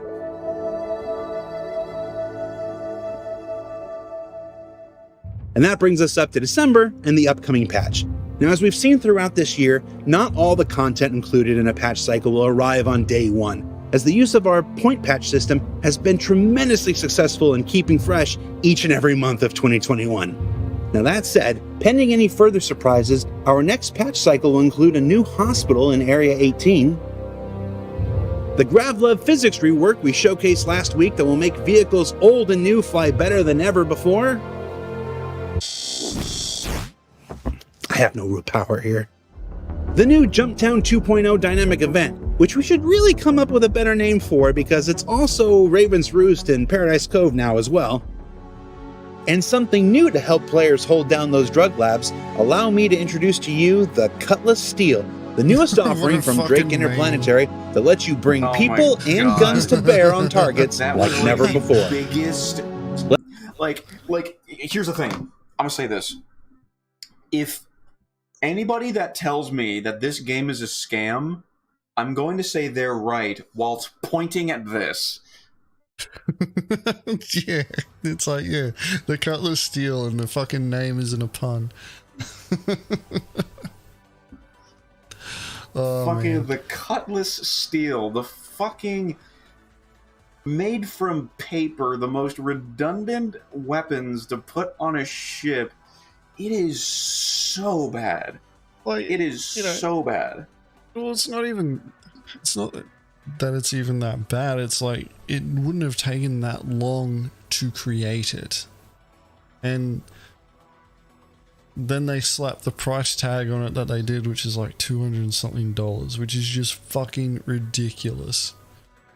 Like, just buy Cutlass Black and just have guys near the doors shooting.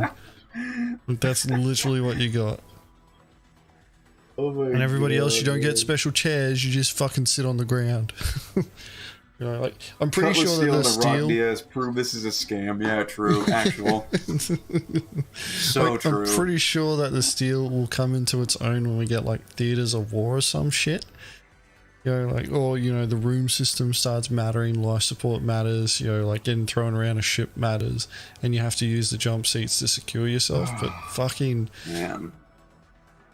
You know, like, I made a fucking meme of a bloody, what was it, I'll have to track it down, but it was, you know, a Drake branded fold-out chair that you could use in lieu of a fucking jump seat on the steel.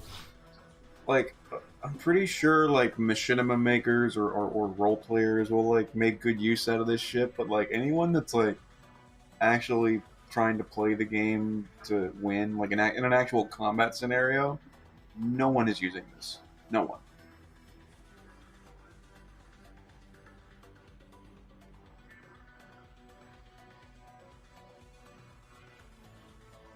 Just one point that I want to make: if Citizen Moore saying that they're going to buy 25,000 worth of of UEC a payday, like from the store, obviously, don't. You will get more value for your money if you buy ships, and then when the game goes gold, sell those ships. Don't buy the in-game credits, or don't buy the credits from the store. Buy ships, and then when the game goes gold, sell ships. Get more credits, use it for yourself to raise capital. Buying those UEC chits limits the value of those chits. Whereas the assets, the ships, are worth way more. God, I feel like I'm on fucking Shark Tank. What just happened?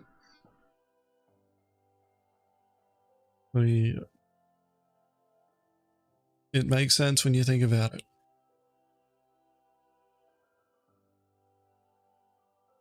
It's not. 25k is nothing. You literally can make that from a mission. Delivering boxes.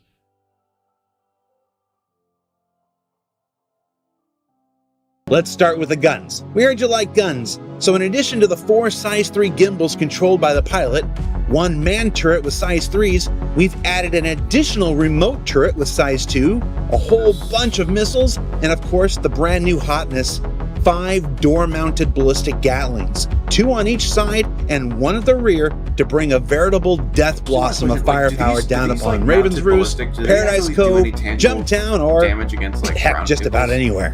No. Then, once you cleared the area, we go inside the ship to discover a whopping 18 jump seats full of mercenaries or commandos ready to maintain control of the area. Is it a lot? Maybe. Is it excessive? Possibly. Is it Drake? Through and through, you bet your butt it is. The Cutlass Steel will be straight to flyable when our next patch goes live. Let me try some unofficial ad copy here. Railgun. The Drake Cutlass Steel. Railgun. It's a lot. Railgun. Railgun the fuck out Railgun. Railgun. Yeah, dude. All in all, it's pretty easy to look at 2021 and be incredibly proud of what we've accomplished together. We know it's not always an easy path, and that the road bumps and detours along the way can sometimes make for a frustrating experience. But for those of you who have watched this year's over 100 videos on YouTube or Twitch, or read the 250 plus comm links on the robertspaceindustries.com website, or engaged with the thousands of dev posts across Spectrum, Reddit, or social media, we hope this all gives you a sense of just how much this project means to us, how much your involvement sustains us, and how much we very often share the same feelings in both our victories and our setbacks. They say that video game development has always been a collaborative process, but perhaps if we've learned anything this year, it's that none may be more so than Star Citizen, and we're thrilled to have shared our 2021 with you. For Inside Star Citizen, and on behalf of Cloud Imperium Games, I'm Jared Huckabee. Come on and hang out with Jeremiah and I one more time before the holidays on Twitch tomorrow. And we'll see you right back here in the new year. Take care. Don't make me cry, Jared, you son of a bitch. How does that make you feel, Agens? Reminded me that we got a lot in 2021. Like, there was a lot. Piracy didn't go really well, though. Because there were a lot of changes that they didn't talk about that affected Piracy gameplay a lot. Distortion again, and then distortion again, and then distortion again. Just the fucking meme of distortion. Alright, let's move straight into the next video. So the next video, you guys have probably already seen. and it is the year in review for 2022. So we watched 2021's. We did a little bit of reflection on it. I think what we're going to see out of this is like, because we got a lot more in 2021, we've had more to say about it, whereas 2022, what we say is probably going to be more tied to it being in our most recent memory.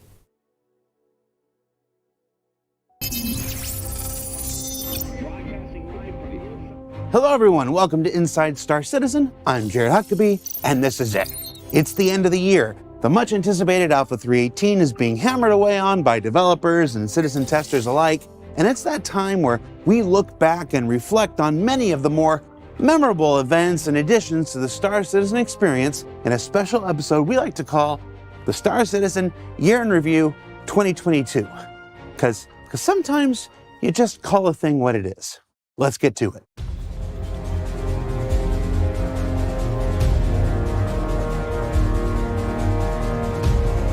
Oh wow, they stole our B-roll.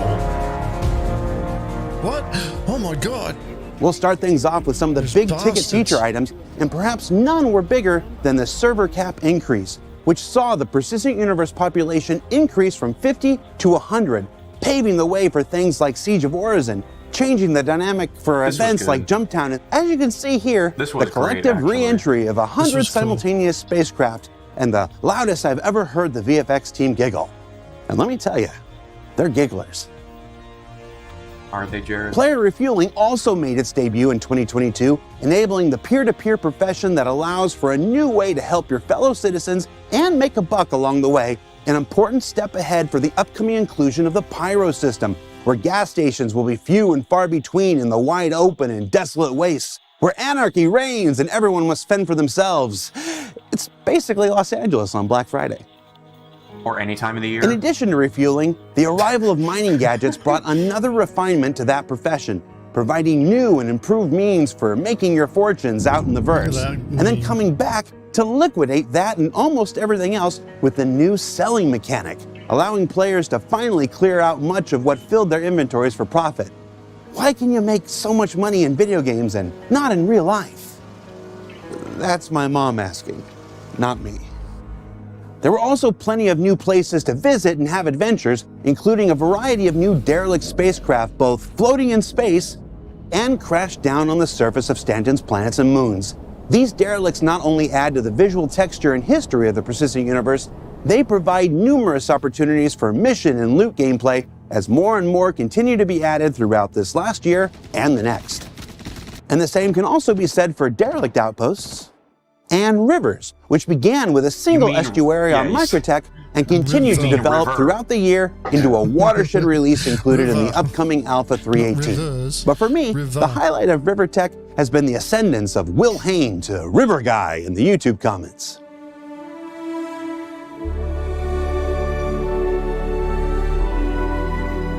More hospitals were added to the persistent universe in 22, as important an aspect as any for those of us who spend most of our time waking up in medical beds rather than exploring the universe. It's not that I'm bad, it's just that everyone else is better. Especially at racing, in the first of several community-initiated in-universe racetracks such as the Snake Pit, which began with the XGR racing community exploding in popularity this year, and an exciting initiative within development to canonize creations from the players into the persistent universe proper that will continue in the upcoming Alpha 3.18 and beyond. And speaking of the community, much of what made Star Citizen's 2022 special was created by the community itself, including recurring events like Fight or Flight, the largest 2v2 PvP dogfighting tournament in the verse, the Hurston Hurt Locker, a battle royal event on Magda that features lots of mayhem and death where almost anything goes and precious few survive, and the classic Daymar Rally, a canonized staple that kicks off each year with a 500-kilometer race with multiple divisions and loads of ground vehicle shenanigans. And in addition to competitive events, the role-playing scene in Star Citizen continued to evolve and take notice within both the community and development teams as players utilize tools within the game to report the news, actually gotten better. Create exciting narratives, and simply bring an increased sense of immersion to life in the persistent universe. And out of universe, the Bar Citizen World Tour kicked off as CIG staff traveled to cities, states, provinces, and countries around the world to break bread and tell tales with players from all walks of life. It's been a terrific return to form and a chance for players and developers to connect that will continue throughout 2023, so be sure to keep an eye on the website and socials for details and let us know when events are happening in your area. Other notable events were the Battle of the Bricks.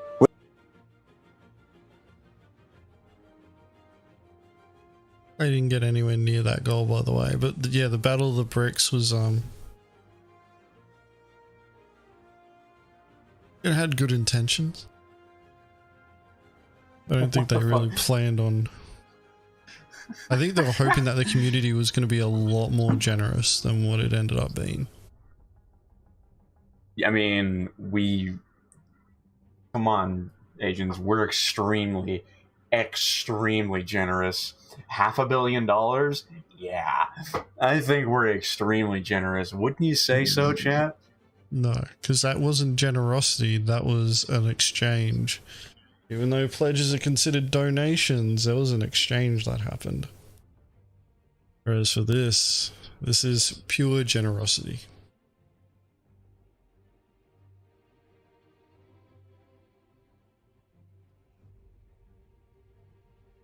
So, yeah, it was definitely interesting. It was also interesting to see CIG invest so much into, you know, community outreach in terms of going to different bar citizens. I'm going to continue this video on, but I got some criticisms for stuff that we've seen so far, especially in this year. Where the Star Citizen and EVE Online community teams came together for charity in a battle of building blocks, trivia, weird challenges, and whatever a wolffish is. It's terrible. Terrible is what wolffish is. And then this year, CitizenCon kicked off with the official Journey to 4.0 initiative, with presentations from developers on exciting new gameplay systems like resource management, master modes, and investigations. The return of Chris Roberts to peel the curtain back on Squadron 42 developments that will benefit the persistent universe in the future, and we debuted the only constant, the spacecraft where ISC, SCL, and more will emanate from for the foreseeable future. And it still has a few tricks up its sleeve we hope to show you in 2023 and beyond. But back in the verse, while the Intergalactic Aerospace Expo and Invictus continued to be highlights of the year, the biggest dynamic event in Star Citizen's history happened with the Siege of Orison, where the vicious Ninetales took control of the floating platforms surrounding Orison and waged a multi-stage battle against players in a first-of-its-kind mixture of Star Citizen's FPS gameplay systems and an impetus for numerous technological improvements to the entire game as a whole, including the server cap increase we talked about before. And this year's Ship Showdown was a chance for community members to showcase their creativity in pushing their favorite ships and vehicles into contention to be named Best in Show at this year's IAE. And you can see some of that creativity here, and here, and here. Definitely a highlight of each and every year.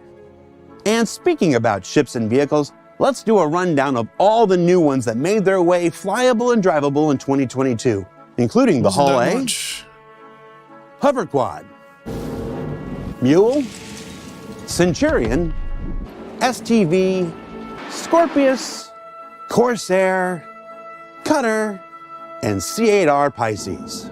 And that brings us to now, and the impending release of Alpha 318, which will add a whole lot more to this 2022 of Star Citizen highlights, including hull-stripping salvage gameplay. Yes, you and your trusty multi-tool, reclaimer, or brand new vulture have a new means to make your fortunes by finding and processing the remnants of space junk in the verse. This applies not only to destroyed player ships, but NPC hulks spawned throughout the Stanton system for you to discover and dismantle. The cargo refactor is here. The cargo refactor is here. Alpha 318 also brings with it the first iteration of the cargo refactor that will physicalize much of what we carry in our cargo holds and open up new avenues for cargo reclamation after disaster and potential piracy for the disaster causers of us out there. What do you mean potential I'm piracy? looking at Tom. He said There's also the new PTV racetrack in Oregon The that aims to provide a new recreational activity for those looking for the low-stakes challenge of buggy competitions, or for the players that go out there and create emergent opportunities that I have no doubt none of us are prepared Wait, for. agents, pause it. Can't wait to see what you do here. I want to tell you a story about what one of our org members did at the buggy racetrack. So, our beloved Gluttony Fang, you know Gluttony Agents, right? Yeah. The infamous Gluttony Fang. The infamous Gluttony Fang from the Anti-Xeno Initiative, yes. He was driving around on the PTV racetrack when he decided, in the middle of the track, to get out of his buggy and hide behind it, because at the time there were 2 other players, random players mind you, on the track as well that were close behind him. So Gluttony, being the nefarious person that he is, decided to hide behind the buggy right up until the other 2 players turned the corner, at which point Gluttony stood out in front of the 2 buggies, right in the middle of the track, and made the 2 players run into him, pretty much run all the way over him.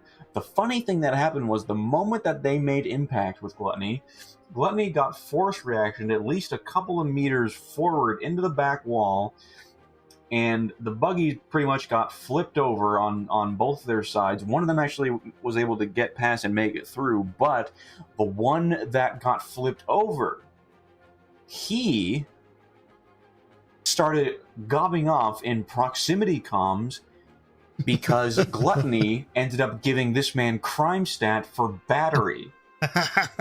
Good. And so this player was very, very angry. Actually, you know what I'm going to do? I am going. I want to take a detour really quick. So let me just see if I can find this. I'm just going to search for this really quick. I'm pretty sure I can find it. It's a couple of days back.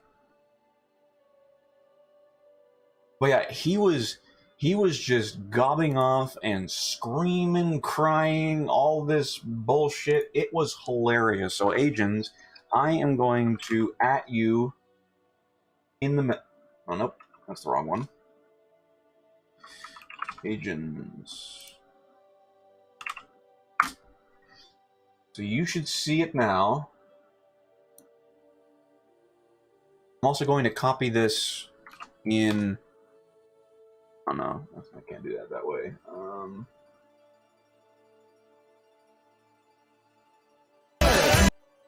Oh, Jesus. I warn you, there is a music warning, volume warning at the very beginning of this clip. Sorry, yeah, you heard it.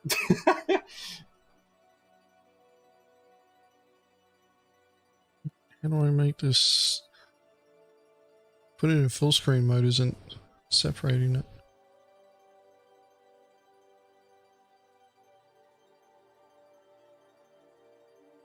Okay.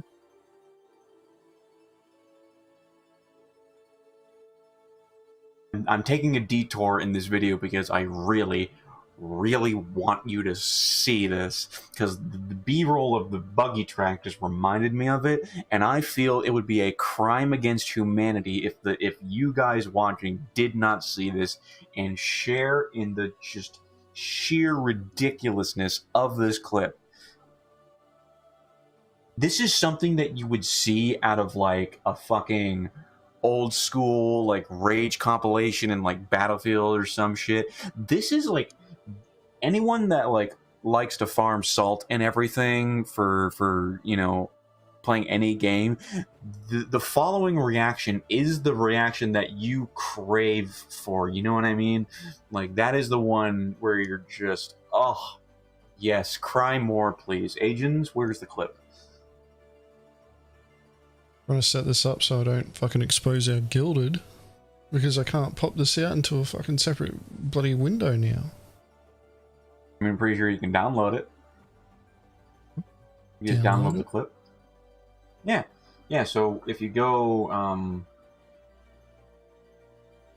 full screen, I believe, when you go full screen on the very right hand side, you see 3 dots. You can literally, there's a download button. Alright, here we are now. Volume warning, so I'm going to turn this down a little bit. As soon as the music stops, you can fucking turn it back up.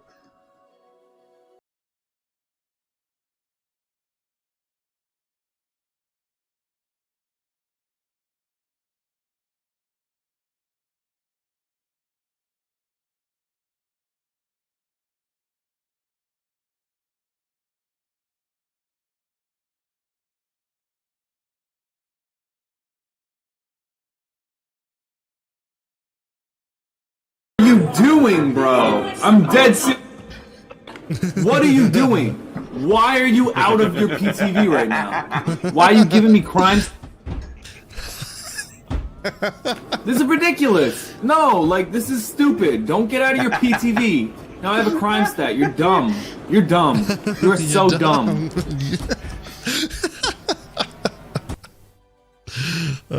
GG Gluttony. GG.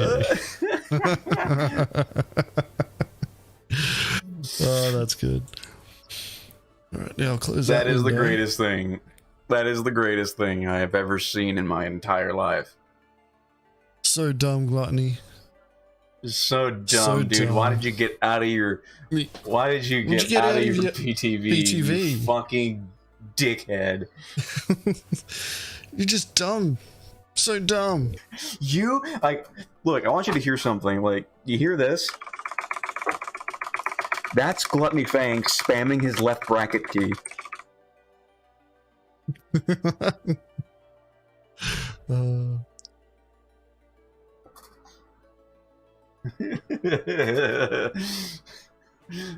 Are there guards in there? Are there guards in there? I haven't been there. No, there's no NPCs in there at all. No, none whatsoever. That's disappointing. I could make it so much more fun. Try and give the other participants crime stats so that the guards shoot at them. Come in. And put them in jail. Oh my god. Oh my god. That's amazing. Good little segue.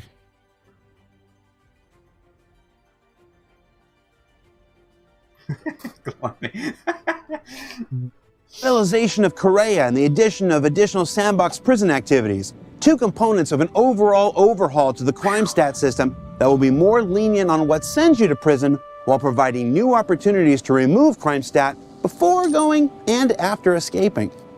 6 new persistent universe racetracks based on community creations that will bring players to several of the lesser traveled areas of the stat system. Take a look at the length of the video here. 12 minutes long. What was the length of the previous one? It's 18 minutes. And we're in the final third of the video, and guess what they're talking about? They're talking about a patch that's coming out when? Fucking next year. Next year. Oh my god. Fucking like literally they were It took them 7 minutes to cover everything that happened this year. 7 minutes. That was it. Yeah. Like, we've gotten some of this stuff, like, if you're in Wave 1 PTU, you're getting to experience some of this stuff now. And if you're... What? Whatever. And allow them to test their mettle against others with new gateway and timer functionality being added alongside them. New Orison missions that run on the surrounding platforms when Siege of Orison is resting from all the mayhem. New Sand Cave archetypes in the Daymar crash site introduce the brand new Mercury and 600i derelicts being added to the persistent universe. And 2 new exciting technological advancements this year with the implementation of the Gen 12 renderer and persistent entity streaming, which both convert the current persistent universe to new graphical and technological foundations that serve as the new basis for persistent universe's continued development, as well as set the stage for Star Citizen to realize its fullest potential in the years to come through server meshing, increased player and resource caps, and the addition of new star systems like Pyro, Nyx, and beyond. It's just camera movement and lighting, okay? And going on right now is Luminalia, where players can log in each and every day to redeem a variety of in-game gifts, including holiday sweaters, undersuits, new paints for the 100 Eye, Avenger, and more. Remember, it is 12 days, folks. And a sextant that Ben Curtis has really wanted to get in there for a while. I mean, it's cool. So, what did we learn this year? Well, I'd say a whole heck of a lot. But at the core of it all, to me, this year seemed to be about celebrating and renewing that connection between player and developer that's been at the heart of this project since it first launched in 2012. It's been said often, and probably by folks much better than myself, but it bears repeating over and over and over again that none of this happens without your continued involvement, whether that's playing the game, discussing on Spectrum, reporting on the Issue Council, supporting through pledging, encouraging through Bar Citizens, creating and streaming through social media and contests and the like, or simply allowing us into your lives most weeks while we share the who we are and what we do with you through ISC and SCL and the like. It's kind of ridiculous that I get to stand here on a spaceship and represent the work of over 800 strong with you, from game directors to QA testers, from major features like salvage and cargo, down to little internal tools like asset validators. And I can hardly wait to see what 2023 has in store for us. This journey we're on can be exciting, rewarding, educational, consuming, and if we're being honest, a little frustrating at times. But there isn't another one remotely like it in the entire game industry, with so many dedicated to bringing this universe of possibility to life. So, for one last time in 2022, for Inside Star Citizen, I'm Jared Huckabee. Happy holidays, be safe, and we'll see you all here next year.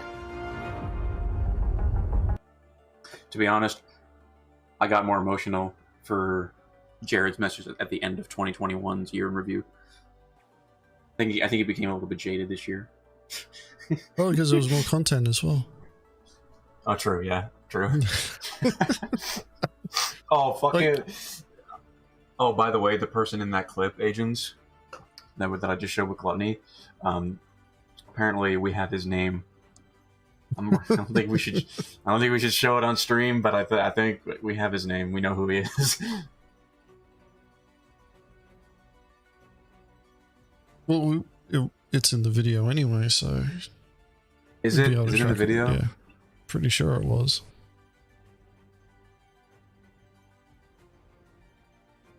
You can see when he gets the charges. Oh, okay. Yeah, okay. Yeah. Never mind then. Like, we pointed this out earlier that the main focus for 2022 was, more tech, as in huge technological leaps that we wouldn't really experience.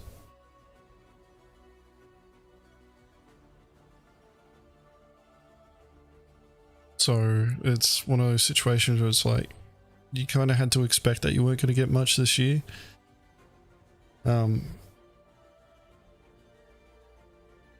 Like the whole Bar Citizen push and the whole, that fucking, was it the only constant set piece?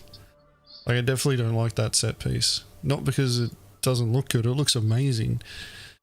It just indicates to me, like, they're using funding for a set piece like that. Like, Star Citizen when it first started was literally just a fucking, I'm pretty sure most of it for the live streams, especially early on when they were pushing to hit their Kickstarter goal, I think they were in like fucking Chris Roberts' house. And then, you know, as they expanded, they had their own little small studio, and then they had a little, you know, like a corner in a room that they used for Wingman's hangar and that. You said you had criticism. Well, you know, they've created that set piece there, which is, you know, looks really good, but their content that they put out in terms of like what we're receiving about, you know, information for Star Citizen has just declined so much. To be honest, like, you know, the best information that we ever got from CIG was like around 2016, 2017. They were just putting out so much information then. And, you know, like, they couldn't have just hit a wall or hit a point where it's like, all right, we've told them everything that, you know, we're going to do, and now we're just going to make it. You could see, like, if you've been tracking the project over the years, you would have seen that the information that CIG was putting out declined because of community backlash that they kept getting when CIG wasn't hitting their goals. You know, we meme it, you know, saying Answer the Call 2016, but it's a pretty accurate representation of like them not hitting a significant goal. Like, we used to get, you know, percentages on, you know, features and how long they were going to be when they were going to finish. You know, how many tasks were left on it, and people, you know, would get upset when they saw a task increase in, you know, number, you know, with the amount of stuff that needed to be done.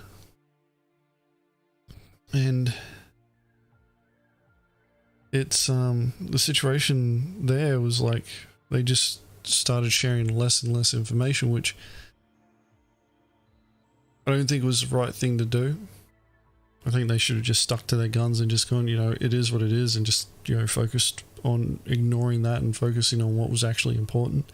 I think that's part of the problem that I'm seeing with that whole, you know, that set piece, the only constant. Them going out to the bar citizens, like, they say that it's, you know, for community engagement and all that sort of stuff. It's like, they're piss trips. Like, let's be real. Work piss trips. I can understand it. I really do. But, you know, like, if you've really got that much money, then fucking, you know, and that's what it's getting spent on, and you know, like, it's believed to be, you know, providing more value for the project. I guess it's a good, you know, a wise investment. I personally don't think it would be. What do you mean? Like that, you know, the only constant, that set piece. I don't think that they need that to produce value for the community. Looks nice. I don't think it's needed. Like, communities watched, you know, fucking, what was it when we had Around the Verse and Reverse the Verse? Like, fucking Reverse the Verse, when it first started, was literally just bloody the community team huddled around a fucking PC in the room that the community management team was in, and people would walk in and out and all that sort of stuff. You know? I thought that was more engaging, more real, made the people come across as more real, as opposed to what they got with that set piece where it's like an interview style thing.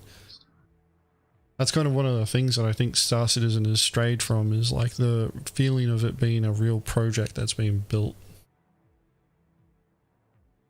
And, you know, part of it is because the production quality has increased so much that it's now giving off that corporate vibe. It's like, you know, this is a highly professional thing. It's like, you kind of want that, but at the same time, like, Star Citizen wasn't built off that. The resistance has become the Empire. Yeah, pretty much. But, you know, like, for, you know, when we're comparing last year's year in review and this year's year in review, like, they talked a lot about 318 towards the end of it, And I'm pretty sure that they were confident that they were going to get 318 out to the open PTU before the Christmas break, which they obviously didn't. It is what it is. Like, we'll get it eventually. Bring back the next great spaceship.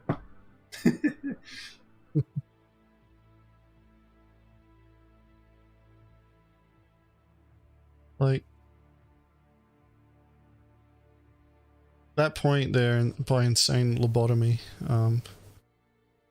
RSI has become what it did not want to be governed by. Well, no, Chris Roberts is a dynasty. Well, that's the thing though, is that previously Chris Roberts always had somebody above him. And in this case, Chris Roberts has no one above him. He is that head authority. So he's got what he's wanted. He's had it the whole time. It's just he's got more money now. And he is now what he hates. Iterating on it. He has become the New York Yankees. So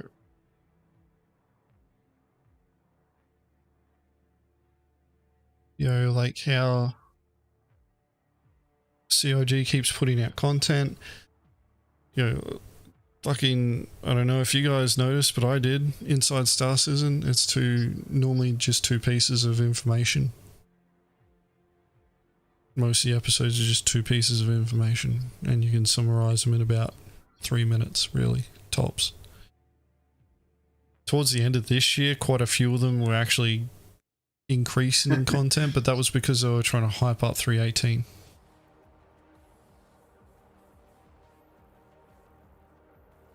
Yeah, in comparison to previous years, like, it's just been huge.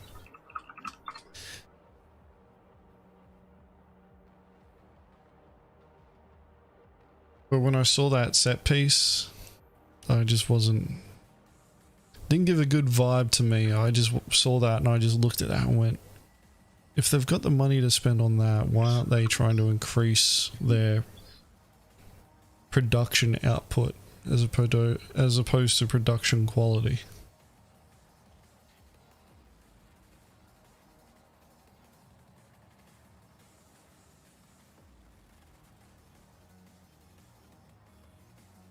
Because I know that, you know, there's things that they could do to try and increase their production output, which is what the community really wants.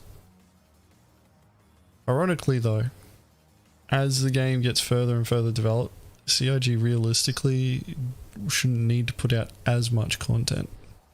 So maybe they're just seeing that as the natural progression of things. 4 star systems a year, 1 every quarter. Let's go. Not that hard, guys. We can fucking do it. Well, you know, they might be able to crack Nyx out so that we get that at the same time as Pyro, because Nyx isn't that complex.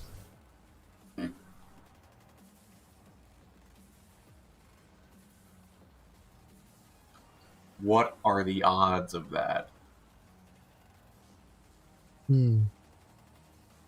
Probably slim. Dobbs, did you have any points that you wanted to bring up about this stuff? Because this was really your idea to talk about this. I mean, not really. You pretty much hit it all in your last little tirade there. Like, there's not really much I can add to that. That's fair. Alright, well, that's the end of that reaction there, so stop recording and pretty much move towards ending the stream. Thank you very much for coming along. This is the pretty much last stream for the year. There will be a stream next week. Maybe God, around I the didn't same realize time. that. Oh, this is so sentimental. Oh my god. No, it's not, because time is just a human-made construct. It's alright. Yeah, well, sentiment is also a human thing. Yeah.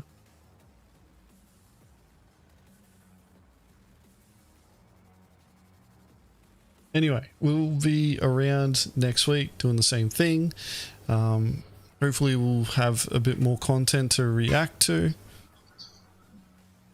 There's going to be Wait a lot minute, more. we have a video coming out today, don't we, Agens? Yeah, in like half an hour there should be another video dropping. I would watch out for that, guys. Keep your eyes on the homepage of YouTube and make sure you hit that notification bell so you don't miss out on exactly what we have to say. It's going to be a nice little follow-up from what we talked about last time. Man, and this one's a good piece of information. Like, you guys are really going to have to take out a notepad and start writing things down, because I told Agens when I watched it earlier, I was like, man, this is confusing. And I only understand it because I know it from, my perspective. So if you really want to learn, I recommend that you at least have a notepad up on your computer, record it, watch it later. Who cares? I don't care. DVR it. I know it's a video, right? Relax. But seriously, it's going to be a great one. It is very grassroots for piracy. Grassroots. Like, remember what I said at the very tail end of the previous Mongrel Pirate Academy? I said in the next video, we're going to be talking about our piracy framework. Think about that. Is it going to be that? Maybe. It's a pretty good inclination. So, hey, I recommend in about a half an hour, you guys are going to like it. 380 subs until 9K. Can we hit that in the next 3 days? And we hit 9,000 subscribers before the new year. It's 380 subs. We make about 200 subs a week, Agens. Can we do it? I think so. If the content's good, maybe it'll blow up. It's crazy. What's the Mongrel Squad channel goals for 2023? 10,000 subscribers.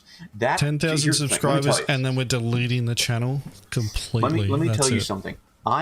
I started editing videos for this YouTube channel when we were at 150 subs. 150.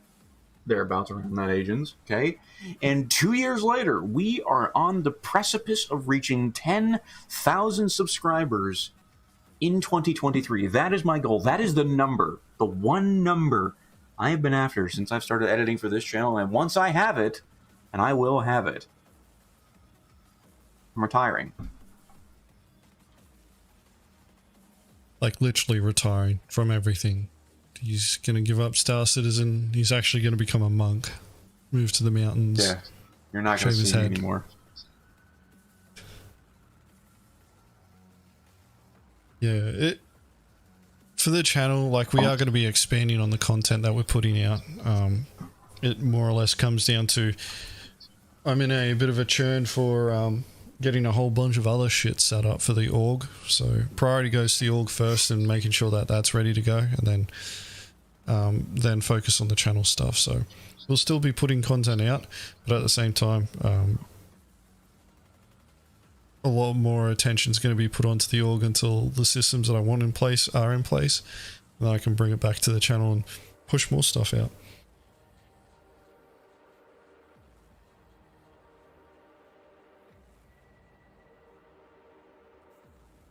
$10K ship giveaway, 10K face reveal, 10K Dobbs' feet hot tub stream. The fact that that was your first thought says a lot more about you than it does about me.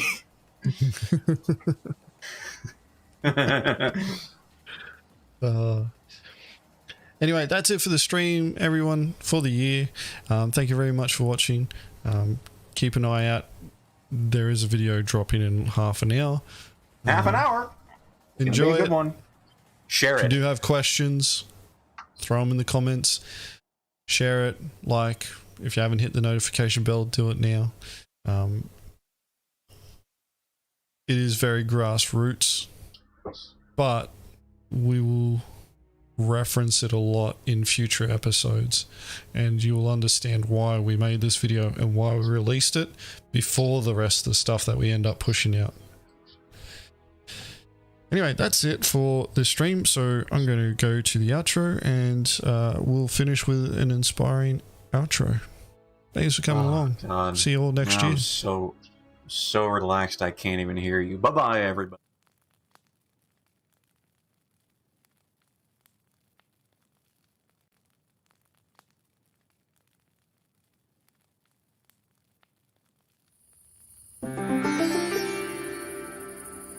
Tell yourself, life has meaning.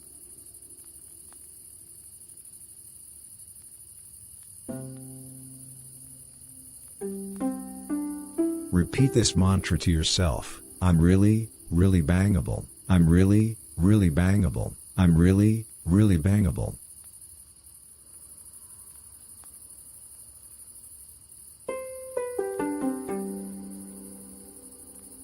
Perhaps alcoholic beverages are alcoholic beverages because of some unspoken agreement?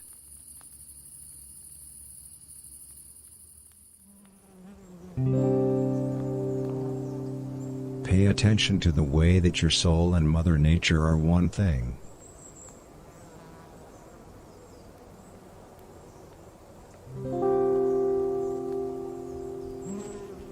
Perhaps betrayals are annoying when you're drunk?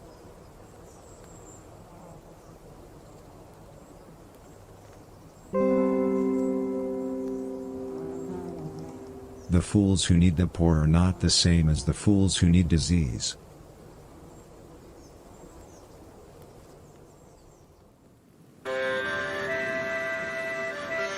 Notice how your eyelids are letting go of your lungs.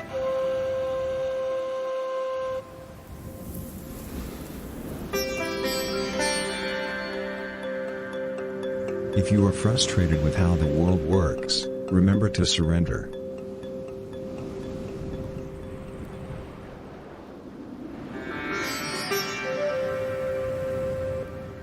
Is political correctness making old people lesser touchy?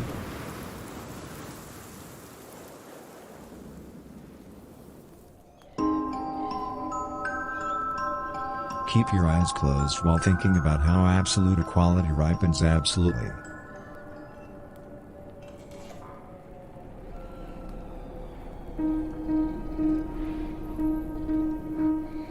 Being a criminal is not good.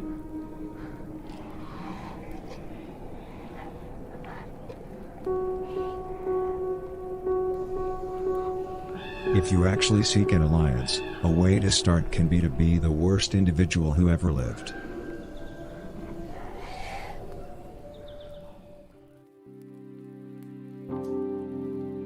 Cognition is nothing more than a continuous expression of the central potential of life, dude.